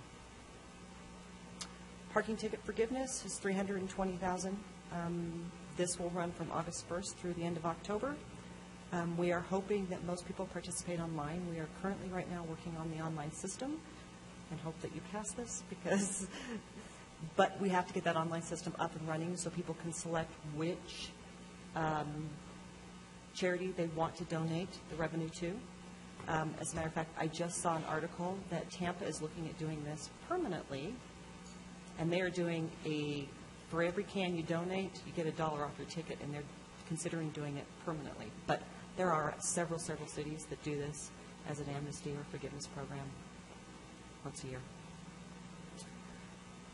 The elimination of the impound lot we discussed.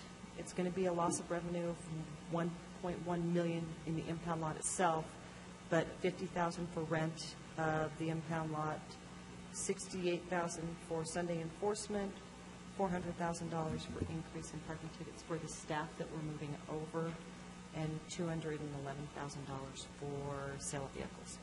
Sunday enforcement's 2-hour parking, correct? 2-hour parking only. What is the cost associated with enforcing that?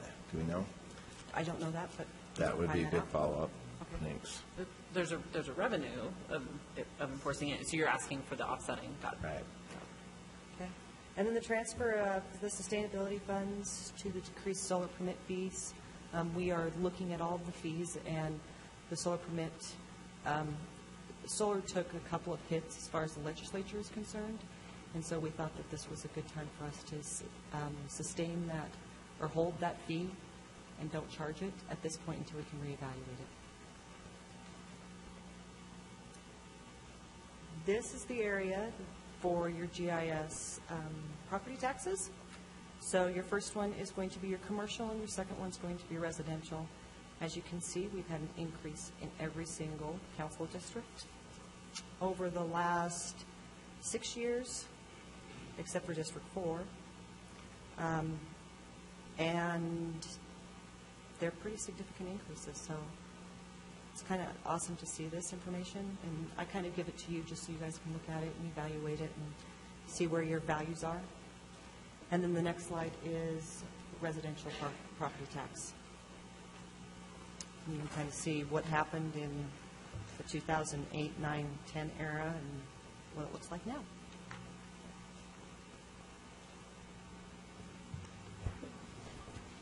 Great. Stan has a question. I just have one more question. We typically get final numbers from the state 1st of June-ish. Do they have a projection for us? They never. I know they never do. They don't tip their hand. When do we usually get it? June 8th. June It's 8th, okay. statutory requirement, and it's usually 5 p.m. on June 8th. Okay. Right. All The personal property tax has been posted. That personal property tax is a good number because I audit the industry, so I know that it's a good number, but we're waiting for real and center assessed. Thanks. Thank you, Mary Beth and John. Appreciate it. Oh, and of course, Jennifer. We are going to take our dinner break right now, thanks to Aaron Mendenhall. So we will take a break. We'll be back at 7:35. Dinner is in the mayor's break room. And we will start with, let's see, that one was number 6. We're on to number 7. So we'll have Jennifer do her briefing on the mayor's recommended budget. So we'll break till 7:30.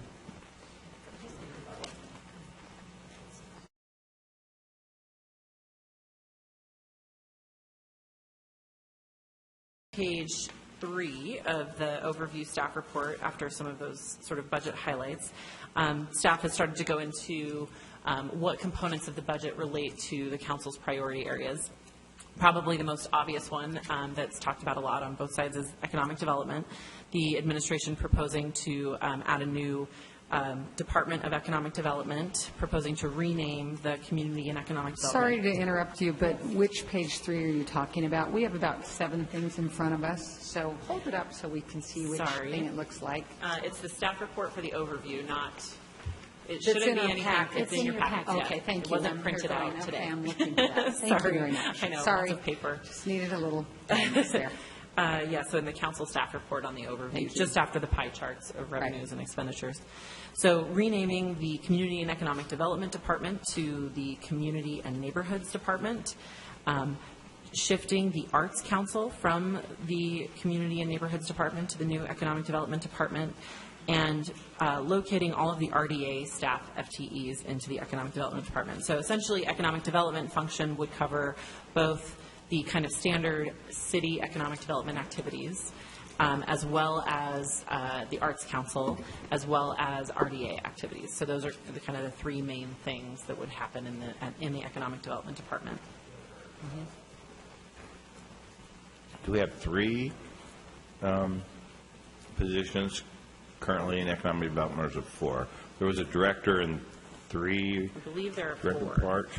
And so those all move too. Right. All economic development associated FTEs would move. And I know we have vacancies in those positions, so. And the administration's budget includes keeping an office facilitator position vacant for 6 months. That results in a little bit of savings. And I think what they've explained to us is the front office support for community and neighborhoods would provide the sort of initial transition period, and then they would see what they really needed. It's going to take me forever to stop saying that, but it will happen eventually. And so the funding for the Economic Development Director that's currently in this year's budget is what is being captured for the new position, correct? Right. Portion of it. So the administration's budget adds $97,000 in general fund dollars to fund the general fund's half of that FTE. They're proposing to fund the other half from RDA, like we discussed in the budget amendment number 4 proposal. So based on the council's discussion, and we can follow up with conversations, I would think that that would be more of a general fund contribution rather than the RDA transfer, but I don't know if there's more conversations that need to be had on that. Eventually. Let's see. So the Arts Council is then located, and yes, okay, so that's essentially it for economic development unless there are other questions. This is the really quick version, so hopefully that's okay. Streets and infrastructure funding, the ongoing funding to CIP, sort of the general ongoing regular contribution to CIP is actually decreasing this year from fiscal year 16 by about $1 million, but that's offset by the roughly $7.75 million that was identified from state funding sources to go towards road projects. So, but that is one-time funding, right? That is one-time funding. So next year, that would not be available. So that's streets and infrastructure funding. That's a real quick version. Oh, actually, that reminds me.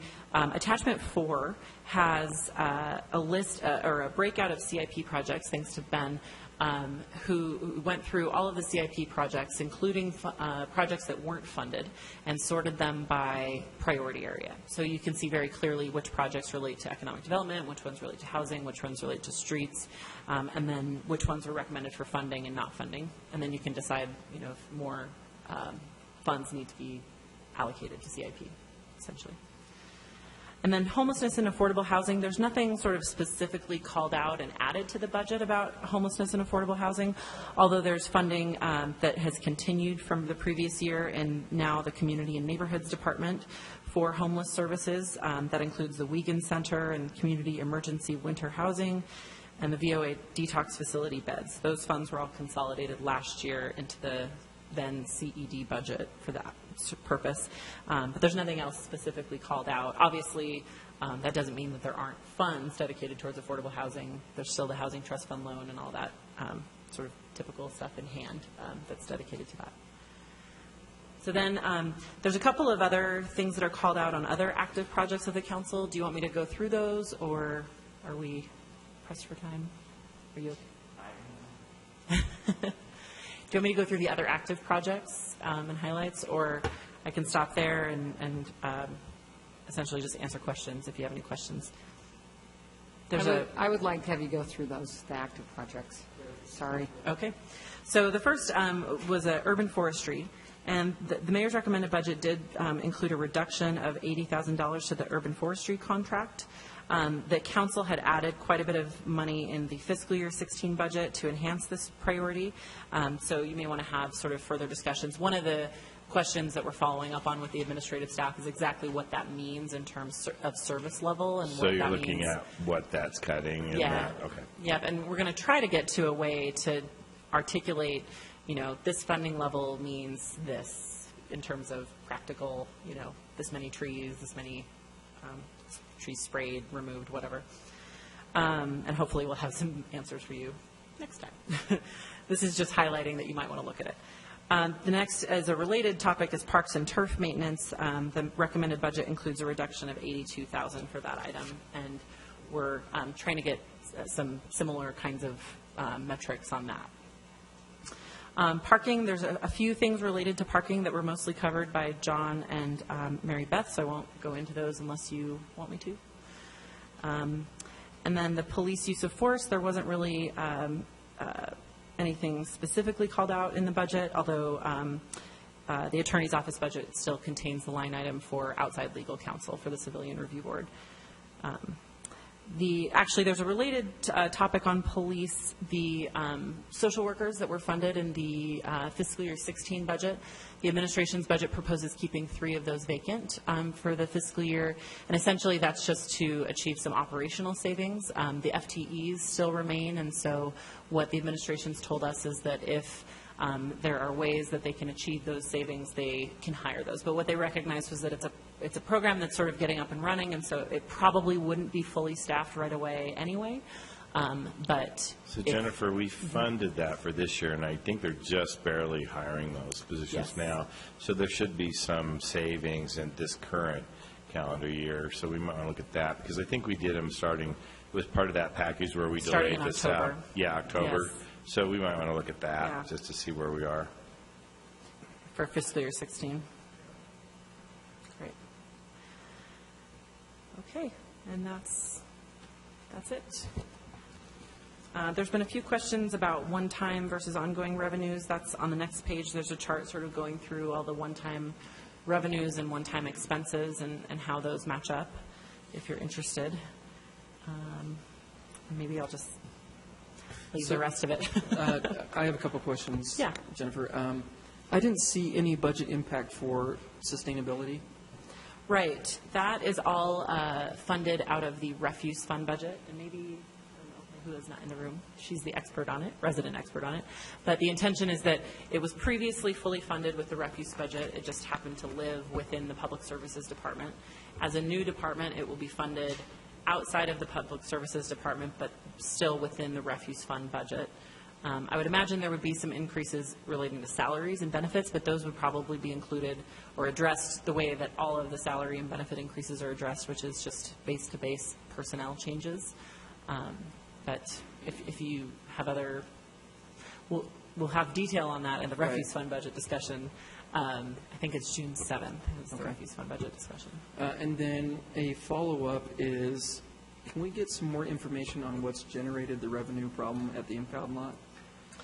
There's a good chart that was in the mayor's recommended budget book that I screen captured for the overview staff report, and it goes through all of the revenue changes that are associated with the impound lot and all of the expense changes. So when you close something, you lose revenue, but you also have savings that result. And so, Jennifer, in particular, I'm curious as to what we're spending or what we're contracting out from the police department, because I don't believe we're using our own impound facilities through the police department. So it'd be interesting to know how often they're using that rotation pool for impound and versus what could happen if they use the city. So, and I don't know when that happened or why it happened, but why the city or why the police department is contracting independent tow companies and not. My understanding is that the police department is not using the city's impound services, but they're actually contracting out through that rotation pool that comes up from the towing companies. So I'm just wondering why. I knew part of that, but not all of that. So clearly we need to just just some additional get information. the basic information. Yeah, my information might be not accurate, so I just wanted we'll to clarify. know there. Great. Thanks, Jennifer. Thanks. On to item, we don't have a tentative closed session, right? We are going to jump to item number 11, which is the partial vacation of West Capitol Street. And we have Brian Fulmer from council office, and Nick's here. Are you not coming to the table, Nick? No, I don't think you're going to need me. We have the applicant here tonight, too.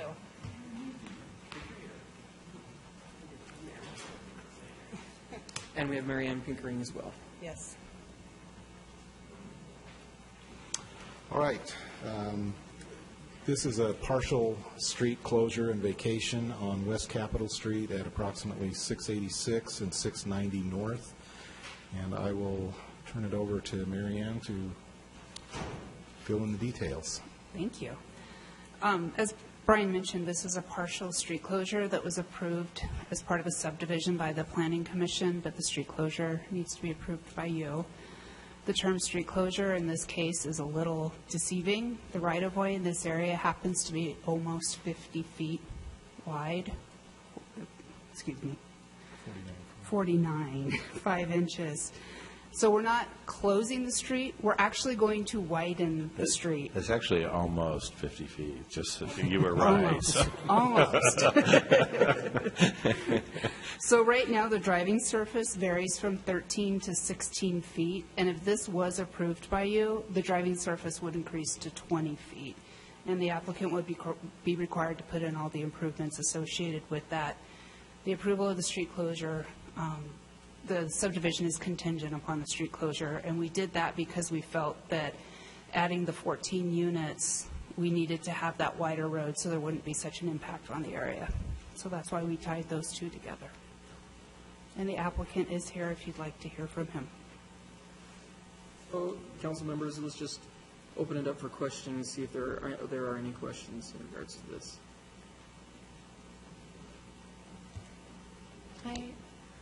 Maybe Mary Ann can just respond to the comments from the community about this. And there's some about the historic nature of the area, increased traffic, and parking, or pedestrian issues around traffic. Those were the things that were brought up at the community meeting last summer, and then also at the public hearing. And again, I think it was just confusing to some of the residents that we say street closure. They think it's going to get narrower, not realizing how wide the right-of-way is. So the comment about the historic streets, as you know, in Capitol Hill, the streets are typically narrower. This would actually make it a little bit bigger than some of the streets that are around there, make it wider. So you don't think that that is a comment about the development itself, which I get is a few steps down this process and not the one that we're actually dealing with right now? Well, the development would occur regardless. They actually designed the subdivision that if you don't approve this closure, they could make it still fit. We just think it's a better situation. But do you think that that comment was really directed about the development and not so much Yes. about the street issue? Yes. Okay.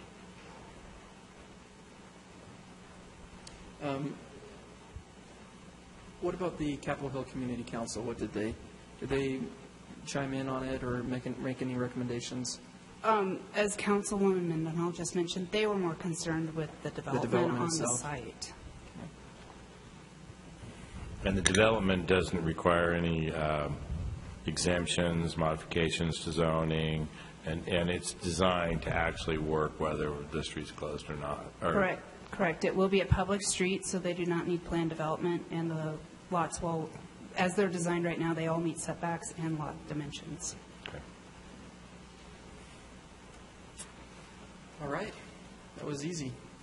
Thank you very much. Does this go to a public hearing? It does, and Yes. it is, the petitioner is here. Do we want to have him come up and speak for 2 minutes? I will if you want.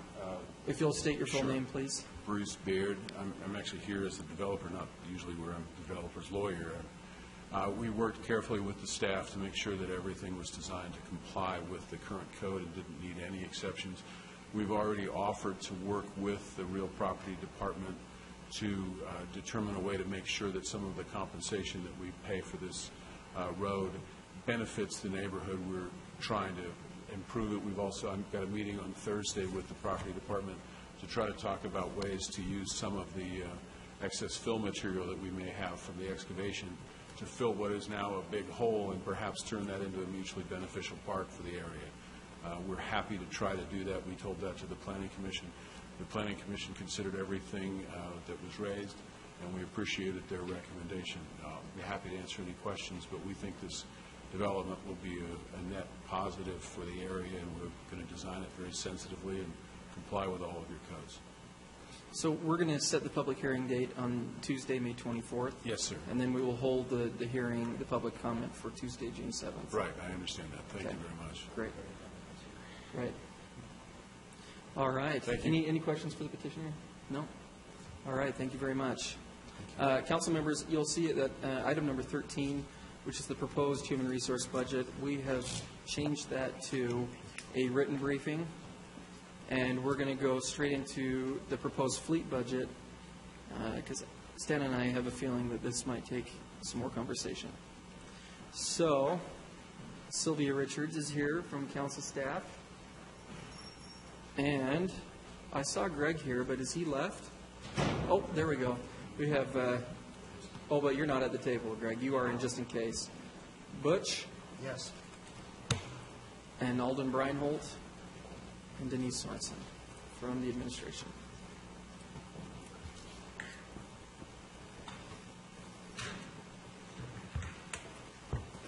All right, Butch, let's hear it. Let's hear how great this budget is, the proposed budget. Very. How's that? I'll let Alden take the lead for right now. Or Denise. So we have a presentation that we'd like to go through that will articulate some of the information that you've received in your council packets, but also has some additional information that will be of interest to you as well. What we did is we broke down our presentation into two basic areas, into replacement and into maintenance, since those are the key areas that we've looked at. And then the last area we'll just have a brief slide on is on our fuel and what that might look like. So as indicated in the mayor's budget, in her speech, she indicated that we would be receiving an additional $250,000 in fiscal year, in this next fiscal year, and that is being provided, and so that would bring our total to $5 million of fleet funding that would be given as a transfer into the fleet fund. One of the things that just it's important to point out is that we've continued to use financing as a vehicle to be able to buy or to, I guess, leverage the funds that we do have at our disposal. And what that does is that basically means we can buy more vehicles, where we pay for them over time based on the size of the vehicle, or the cost of the vehicle, meaning like larger vehicles, we might expand those over a 10-year period, like fire vehicles, and where our smaller vehicles we do in 5-year terms. Continuing in that, we have one of the biggest obstacles we have.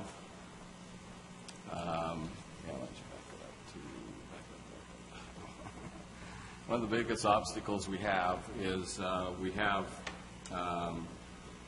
of course, our debt service. And as you'll see in this fiscal year's budget, we have $3.8 million in debt service. And what I thought I'd do is let maybe, if Denise would be willing to talk through a couple of these spreadsheets with you, I think you'll find that they're very interesting. This one just demonstrates that for fiscal year 17, we do have a committed amount for the lease payments for $3.9 million. We are proposing that we add another $108,000 to next year, getting that to the $4 million limit. This is the first year that we've really had to cut back for those purchases based on the $4 million limit. And going forward, it relaxes just a little bit. So this is kind of the critical year here where we had to cut back.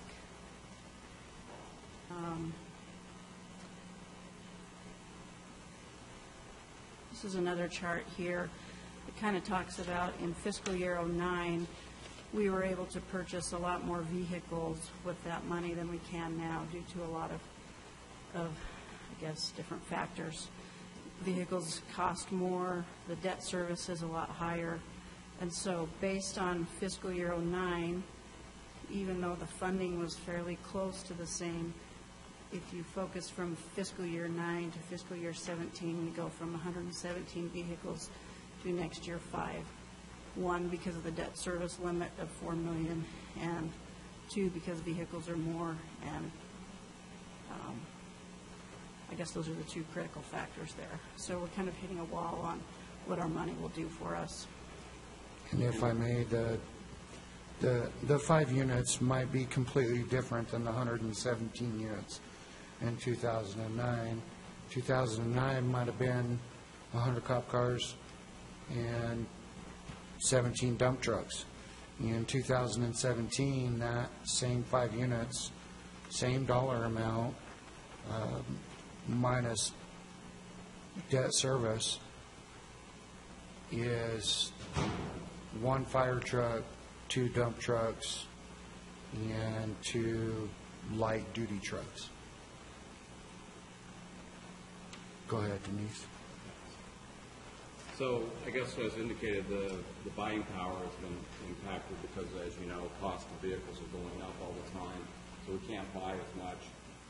Our auction proceeds, so when we take a vehicle to auction, we try the best timing for a vehicle is when its life cycle is its prime life cycle. For example, a light vehicle might be 5 years. So we want to be able to, ideally, we'd want to be able to sell it at 5 years. But most of our vehicles, as you will know, are in the 7, 8, 9, 10, 12, 15-year-old type of vehicles. Auction proceeds, so our auction proceeds aren't optimal.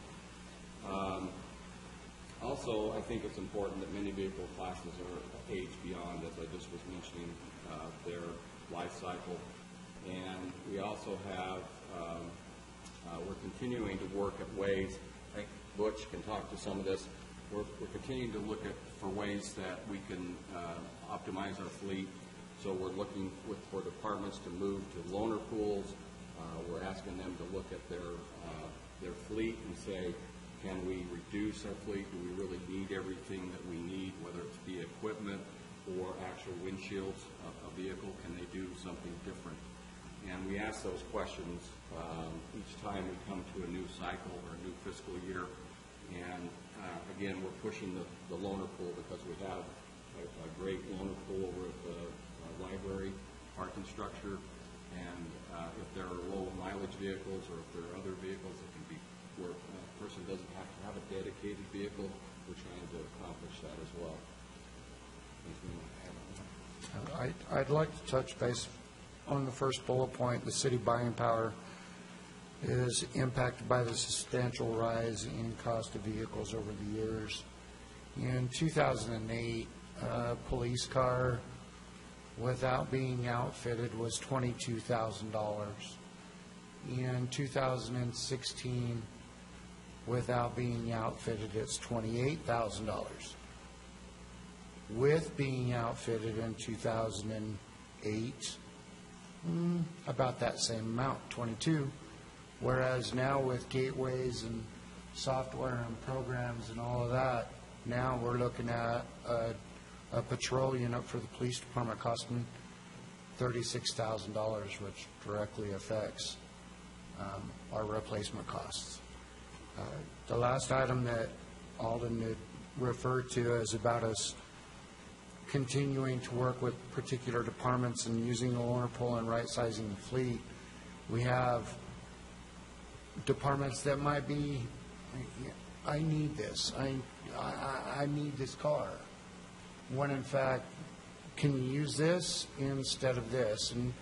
And each time that we approach it, we see more and more of a emphasis on reducing the size of their program's fleet, let alone the overall city's fleet.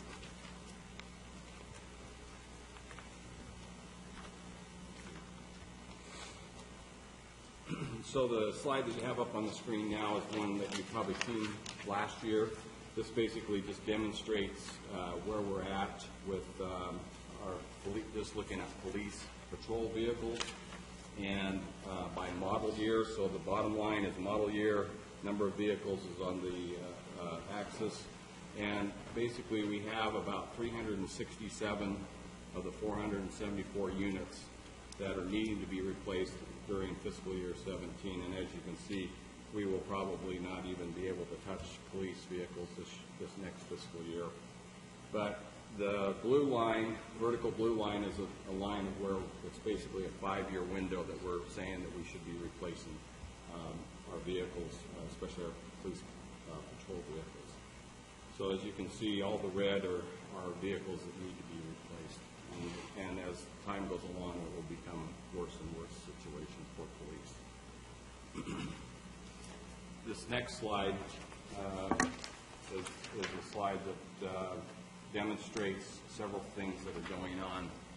Let me explain it. The orange bars are the Mercury recommended audit numbers, and the blue bars are the backlog of vehicles that we have that are over 15 points. And the gray bars are what we're receiving in allocations each fiscal year as far as budget that we can have. And then what's in the orange line is our maintenance cost. And so one of the things you can kind of look at is the Mercury audit had recommended some high levels of funding to get our fleet in a good situation. And what our backlog is in the blue bars is significant and continues to grow every year because more and more vehicles become come of age and become higher in maintenance cost, and their life cycle is getting to be towards its end. If I may, I would like to add that the blue bars are, why such the increase? Well, In fiscal year 2011, with the inception of Mercury Associates results, they said, you need to replace $13 million worth of equipment. And we replaced 5. And then the next year, they said you need to replace another 13, and we only replaced 5. So therefore, we're already behind $8 million, according to an outside entity that evaluated us. And so the blue bars are reflective of that.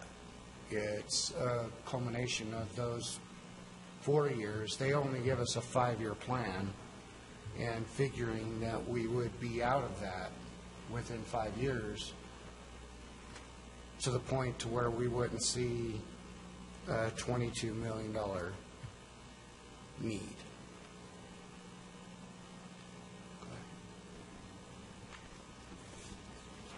Okay, so let's move on to the next slide.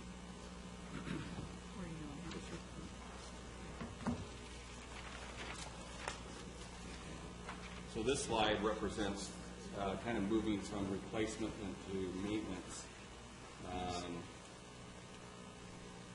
What we're showing here is demonstrating again what it's costing us to maintain our vehicle and our vehicle fleet and the rising cost. As you can see that we've almost doubled since 2009. We've almost doubled our maintenance cost, and where we're spending close to $6 million to $6.2 million in this estimated this next fiscal year. And this is, again, just a representation of the fact that our fleet is old and we're having to spend quite a bit of dollars to keep it maintained. And so this number will continue to rise because of the fact that we still have new vehicles that are available to us. So the major issues that are there is maintenance costs, have increased due to the lower than ideal replacement funding. Age of vehicles, we're requiring more maintenance, and we're seeing that all the time. And in fact, we even have Denise jump over to the graph here, the next graph. And what I would indicate here is this is, and I'll let maybe Butch you could probably explain this one really well and maybe jump into this one. With my history in the private sector, the ideal profitable service department is 70% maintenance versus 30% repair. If you are maintaining units at this rate, you're not going to see things break down. And we're going to proactively approach that. Our current fleet is completely opposite. Right now, we're doing 70% break fixed or reactive repairs instead of proactive. When we see a vehicle on a regular basis and we're able to do a preventative maintenance inspection, we are able to do what most would understand as a brake repair. And a brake repair can consist of 3 different stages. 1, just putting new brake pads on because we caught it before there was any further damage. 2, we started to hear some grinding and now we need brake pads and rotors. Or 3, it's gotten so severe that it needs brake pads, rotors, calipers, and who knows, which is 5 times the price or repair cost to just put a set of brake pads on. Our preventative maintenance plan that we have in place will alleviate the 3rd stage completely, if not stage 2. And that's the process that we have in place and we put in place in 2012. Due to the age of the fleet, it's breaking down at a greater rate than what we can prevent.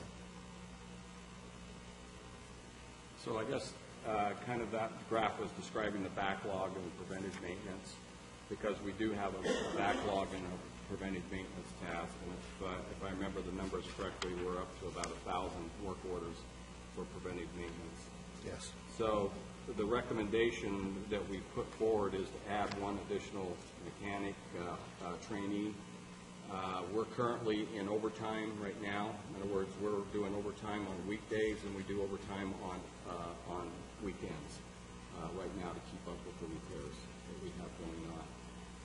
The additional FTE will help us to help with the preventive maintenance because trainee can help us with that process, and so maybe get caught up on some of our backlog of our preventive maintenance tasks.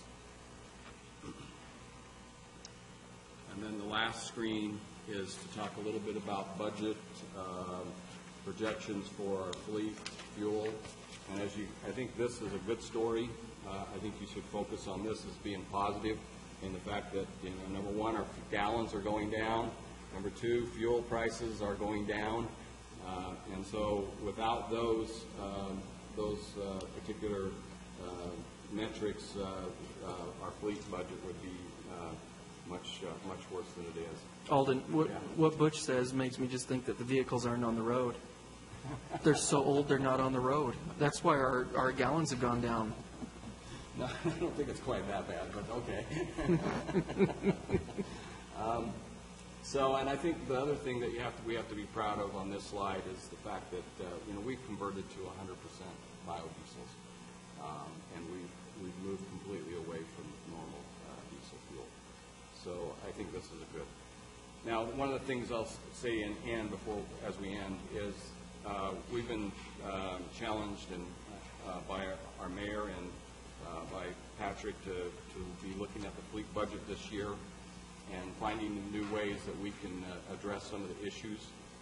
We've already started some investigations and studies, and we'll continue to enhance those through the year so that as we come back in this new budget year, this next year, that we will hopefully have a different look or a different plan as how we can look at this. But, yeah. Mr. Chair. Alden, I'm a little concerned in that consultant study that, it seems like they made a pretty unrealistic recommendation for fleet replacement over 3 years. $13 million a year wasn't even, remotely feasible in our most recent budget processes. So I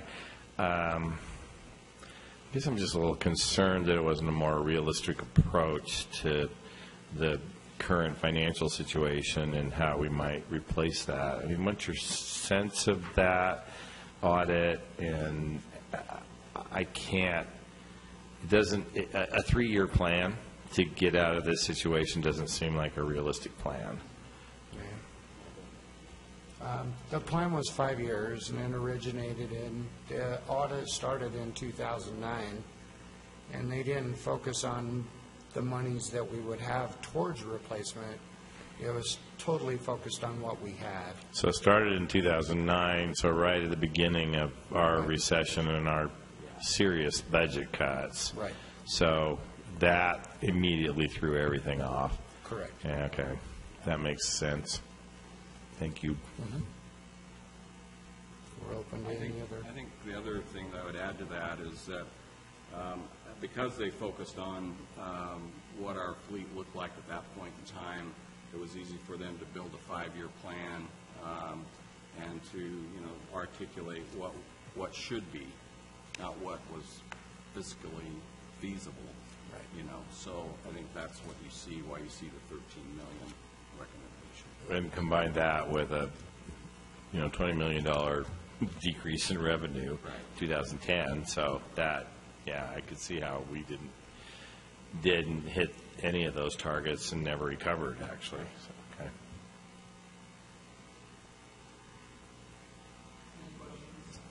Aaron?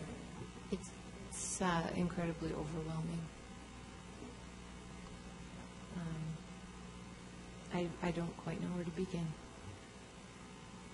So I think I actually have some smaller meetings set up to better understand the situation, and perhaps we'll have an opportunity to circle back with you about this.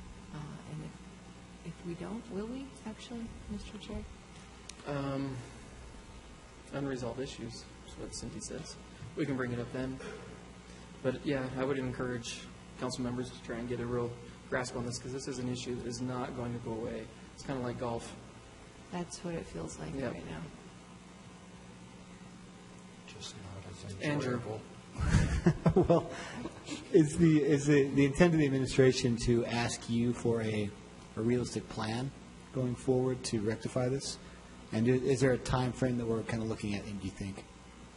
Well, I think my opinion is that, yes, we're being asked to try to see if we can develop a better plan than just, presenting facts and figures and telling you of the condition that we have of the fleet, but to come forward with a recommendation in the new budget year, fiscal levy, fiscal year 18, with a plan that would show how we could get out of this scenario and better our situation.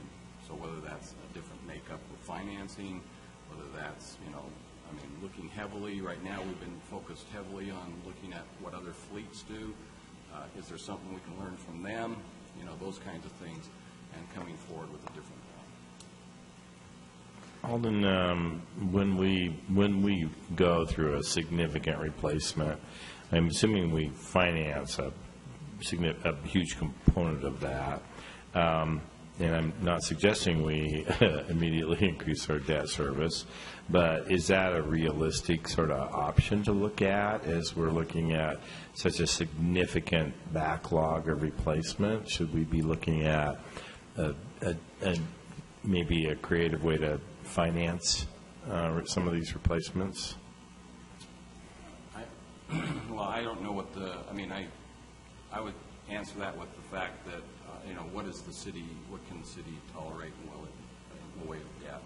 Well, so what's our current debt service in fleet? So 3.9. 3.9. Annually? 3.9.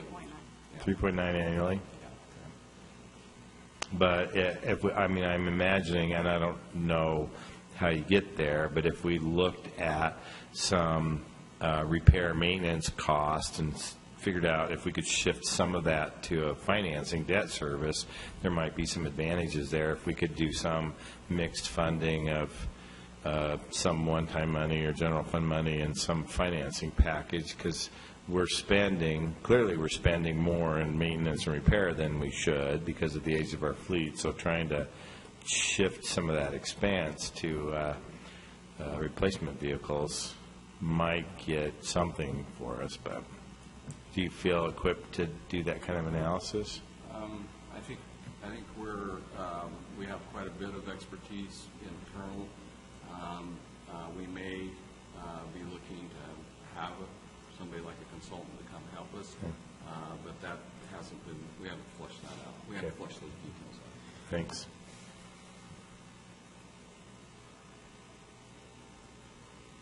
Okay, that's great. I really appreciate it. It's very depressing. We understand it, we get it, and whatever we can do to help, that's why we're here. Council members, it's 8:25. We are done with the agenda for today, other than some announcements. Go for it, Cindy. Okay.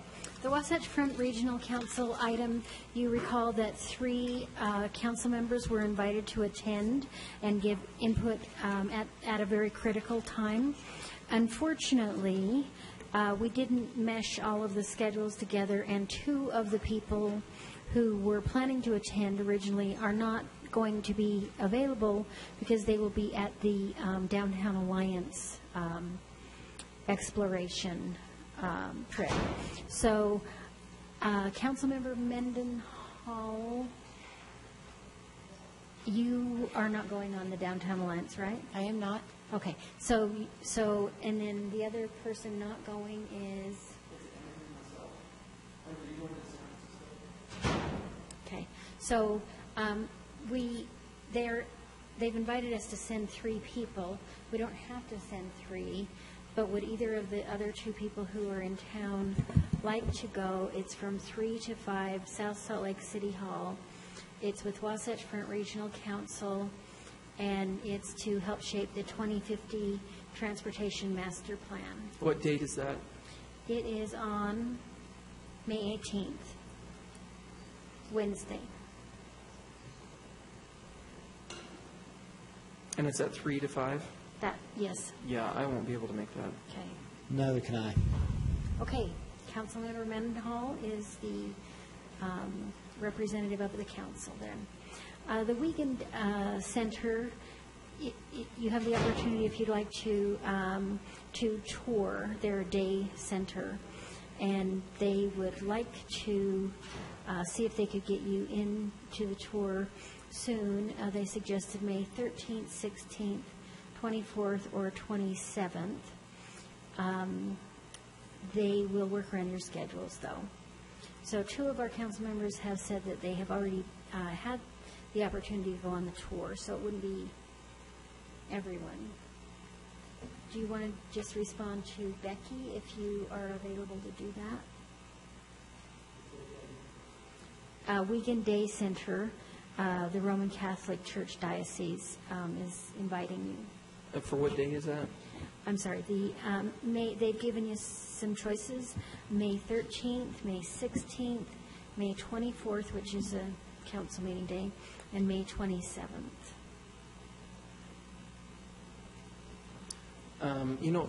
Probably be best if we passed around the clipboard.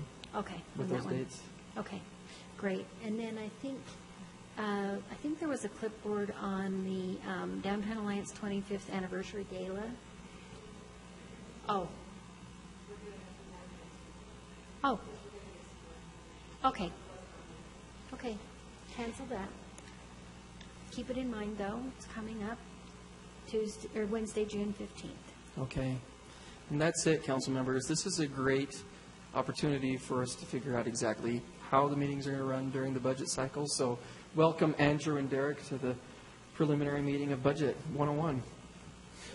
I need to say that they're getting off so easy. Based on my 6 years of experience of the budget process, James, you're doing an amazing job of getting us out of here at a reasonable time, so thank you. Now it's time to go home.